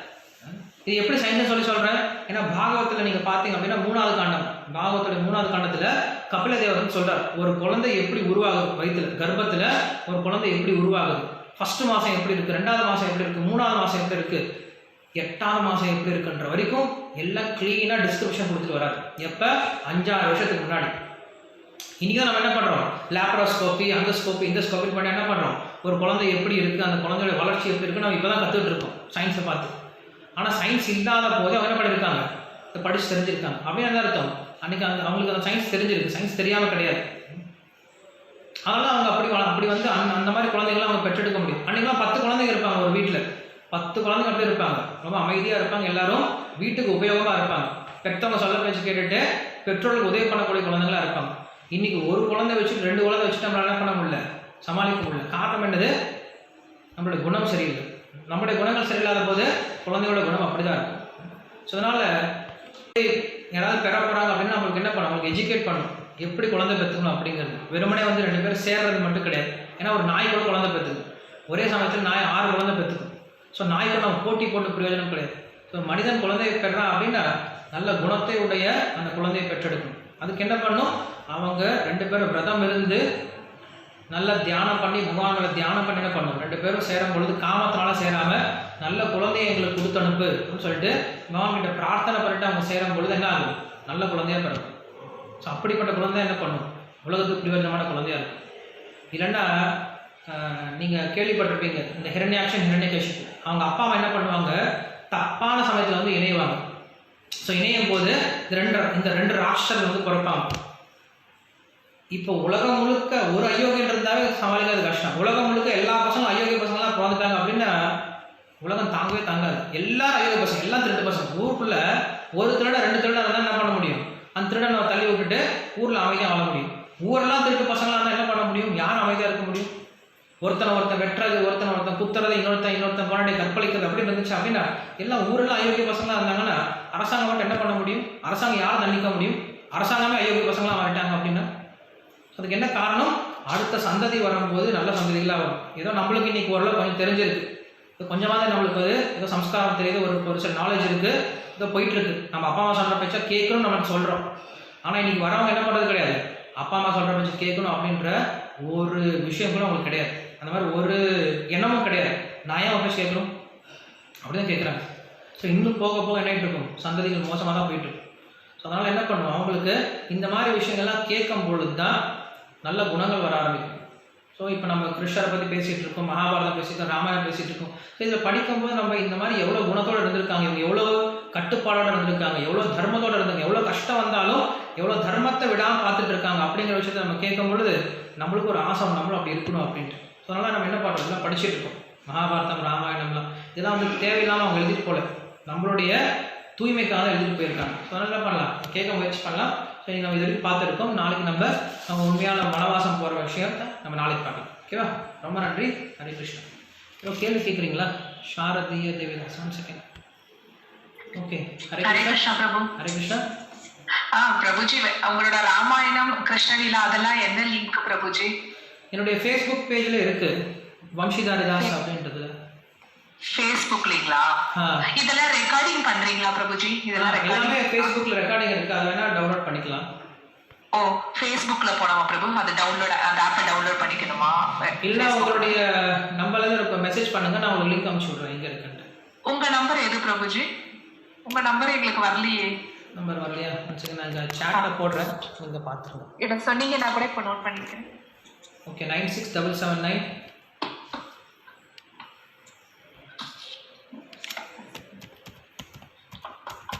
96 779 14 980. Vamsidharidas. Thank you Prabhuji, thank you so much. ரொம்ப நல்லா இருக்கு பிரபுஜி. ராமாயணமும் இதுவும் கிருஷ்ணலீலா என்ன டைம் பிரபுஜி? அது ராமாயணம் முடிஞ்சிருச்சு, கிருஷ்ணலீலா வந்து 5:30 to 7 o'clock. அது வேற லிங்க்ல, அது வேற லிங்க்ல. இந்த நம்பர்ல போட்டா நீங்க உங்களுக்கு அது அனுப்பிடுவீங்க. நான் அனுப்ப முடியும். இது வாட்ஸ்அப் நம்பருங்களா? வாட்ஸ்அப் நம்பர் தான். ஓ, thank you Prabhuji, thank you so much. Hare Krishna. Okay. Next question. Mahasekar. Mahasekar Prabhu, யார் இது மகாசேகர்? மகாசேகர் இல்லையா? Okay. Bharathi Srinivasan. Hare Krishna. Hare Krishna Prabhuji, I had a doubt. Bhishma is one of the 12 Mahajan Prabhu, but he was still in the assembly. He did not do anything to protect Prabhu. அதான் சொல்றாரு இல்லையா, அது உங்களுடைய கணவனுடைய சொத்து, நான் என்ன பேச முடியும்னு சொல்லி நிறுத்திட்டாருல்ல அவரு. நான் போய் என்ன சொல்ல முடியும்? உன்னுடைய கணவனோட சொத்து நான் போய் என்ன சொல்ல முடியும்? ஃபர்ஸ்ட் கணவன் தான் பதில் சொல்லணும் அதுக்கு. மகாஜனம் அப்படிங்கிறது அவர் வந்து ஆன்மீகத்து வேணா மகாஜனம், அவர் வந்து குடும்ப விஷயத்துல அவர் நுழைய முடியாது. இது குடும்ப விஷயம். அவர் வந்து சாஸ்திரத்தில் உங்களுக்கு ஏதாவது டவுட் வந்துச்சு, இல்லை பகவானை பற்றி ஏதாவது டவுட் வந்துச்சுன்னா அவருக்கு விளக்க முடியும். குடும்ப விஷயத்தில் போய் அவர் எப்படி நுழைய முடியும்? சாமி அவர் வந்து மகாஜனாக இருந்தாலுமே. ஏன்னா கணவன் வந்து அங்கே வச்சு விளையாடுறாரு. ஸோ கணவனுக்கு தான் அந்த பொறுப்பு இருக்குது. அவர் தான் சொல்லணும்னா கணவன்கிட்ட தான் சொல்லணும், டேரெக்டாக வந்து மனைவி கிட்ட போய் சொல்லி அவர்கிட்ட போய் சொல்லணும். ஆனால் அவர் சொல்கிறாரு, எனக்கு புரியல, எனக்கு என்ன பண்ணுறதுன்னு தெரியலன்னு சொல்லி நிற்கிறார் அவர். எனக்கு என்ன பண்ணுறதுன்னு தெரியல, என்னால் முடியாதுன்னு சொல்லி நிற்கிறார் அவர். ஸோ ஒரு கட்டத்தில் எல்லாருக்கும் அந்த மாதிரி ஒரு சுச்சுவேஷன் வருது. அங்கே தர்மருமே அவ்வளோ விஷயம் தெரிஞ்சவர் தான். அவர் என்ன பண்ணிட்டாரு, என்ன பண்ணுறது தெரியாமல் நின்றுருக்கார். ஸோ அல்டிமேட்டாக நம்ம சொல்கிற மாதிரி இது ஜஸ்ட் அன் அரேஞ்ச்மெண்ட், அவருக்கு லெசன் கொடுக்குறதுக்கான ஒரு அரேஞ்ச்மெண்ட், அவ்வளோதான் சொல்ல முடியும். இது வந்து நம்ம ஏன் என்ன கற்றுக்கலாம்னு சொல்லி நினைக்கலாமே தவிர ஏன் இப்படி நடக்கலாம்னு சொல்லி நம்ம கேட்க முடியாது. இது நம்ம என்ன கற்றுக்கலாம்னு சொல்லி நம்ம தெரிஞ்சுக்கலாம், அவ்வளோதான். ஹரே கிருஷ்ணா. கேட்டுருக்கீங்களா? Okay okay. Next Vijaya Jambavati. Vijaya Jambavati, unmute.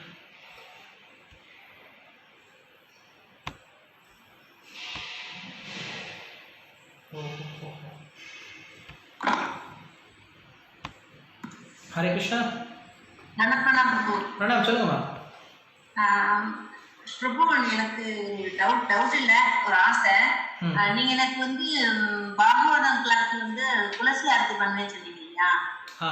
Okay, நீங்க சொல்ல மறந்து போயிட்டேன் துளசி ஆரத்தி பத்தி. அதுக்கப்புறம் இந்த இதுக்கு முடிஞ்சப்பறம் நீங்க உத்தரகீதைக்கு போகணும்னு நினைச்சிருக்கீங்களா? பட் எனக்கு ஒரு ஆசை என்னன்னா, நீங்க சைத்தன்ய சரிதாமிரதம் சொன்னீங்கன்னா நல்லா இருக்கும். சைத்தன்ய சரிதாமிரதம் ஆல்ரெடி சொல்லிட்டு இருக்காங்க, ஸ்ரீகிரிதாரி இப்போ சொல்லிட்டு தான் இருக்காரு. நானும் உங்களுக்கு அந்த லிங்க் அனுப்பி வைக்கிறேன் உங்களுக்கு. அவர் பேசிட்டு தான் இருக்காரு, ஆல்ரெடி அவர் பேசிட்டு இருக்காரு இப்போ யூடியூப்ல.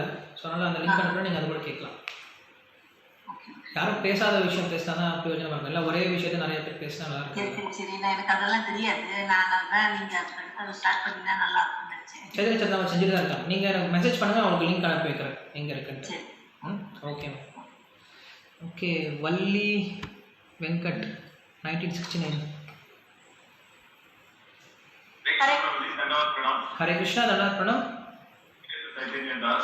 சொல்லுங்க ப்ரோ. இதுல ஒரு டவுட் இருக்கு. 400 படி கோல்டு காயின்ஸ் அப்படின்னு சொல்லிருக்கீங்க. வந்து 400 படி அது என்னன்னு சொல்லுது? அது வந்து அன்மெல்டட் கோல்டு, அதாவது கோல்டு பிஸ்கெட் மாதிரி.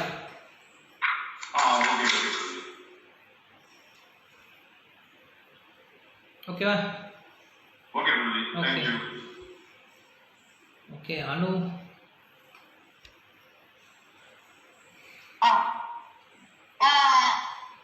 பிரபுஜி சொல்லுங்க. ஹரே கிருஷ்ணா பிரபுஜி. ஹரே கிருஷ்ணா. அந்த காலத்துல எதுக்கு பெண்களுக்கு மரியாதை? என்னது? என்ன கேட்கிற?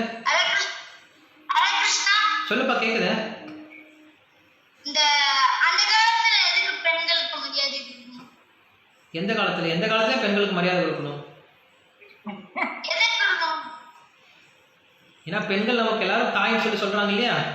ஸோ அம்மாவுக்கு மரியாதை கொடுக்கணும் இல்லையா? கண்டிப்பா சொன்னா மரியாதை அம்மா கொடுக்குற மாதிரி எல்லா பெண்களுக்கும் மரியாதை கொடுக்கணும். எல்லா பெண்களும் நம்மளுக்கு அம்மான்னு சொல்லி சொல்றாங்க சாஸ்திரம். ஸோ அம்மாவுக்கு என்ன மரியாதை கொடுக்கணும் அதே மாதிரி எல்லா பெண்களுக்கும் மரியாதை கொடுக்கணும். அம்மாவை எப்படி பார்க்கணும் அதே மாதிரி எல்லாத்தையும் பார்க்கணும். அவ்வளோதான். ஓகேவா? Thank you. Hare Krishna. Okay, thank you. Hare Krishna. நாளைக்கு பார்க்கலாம்.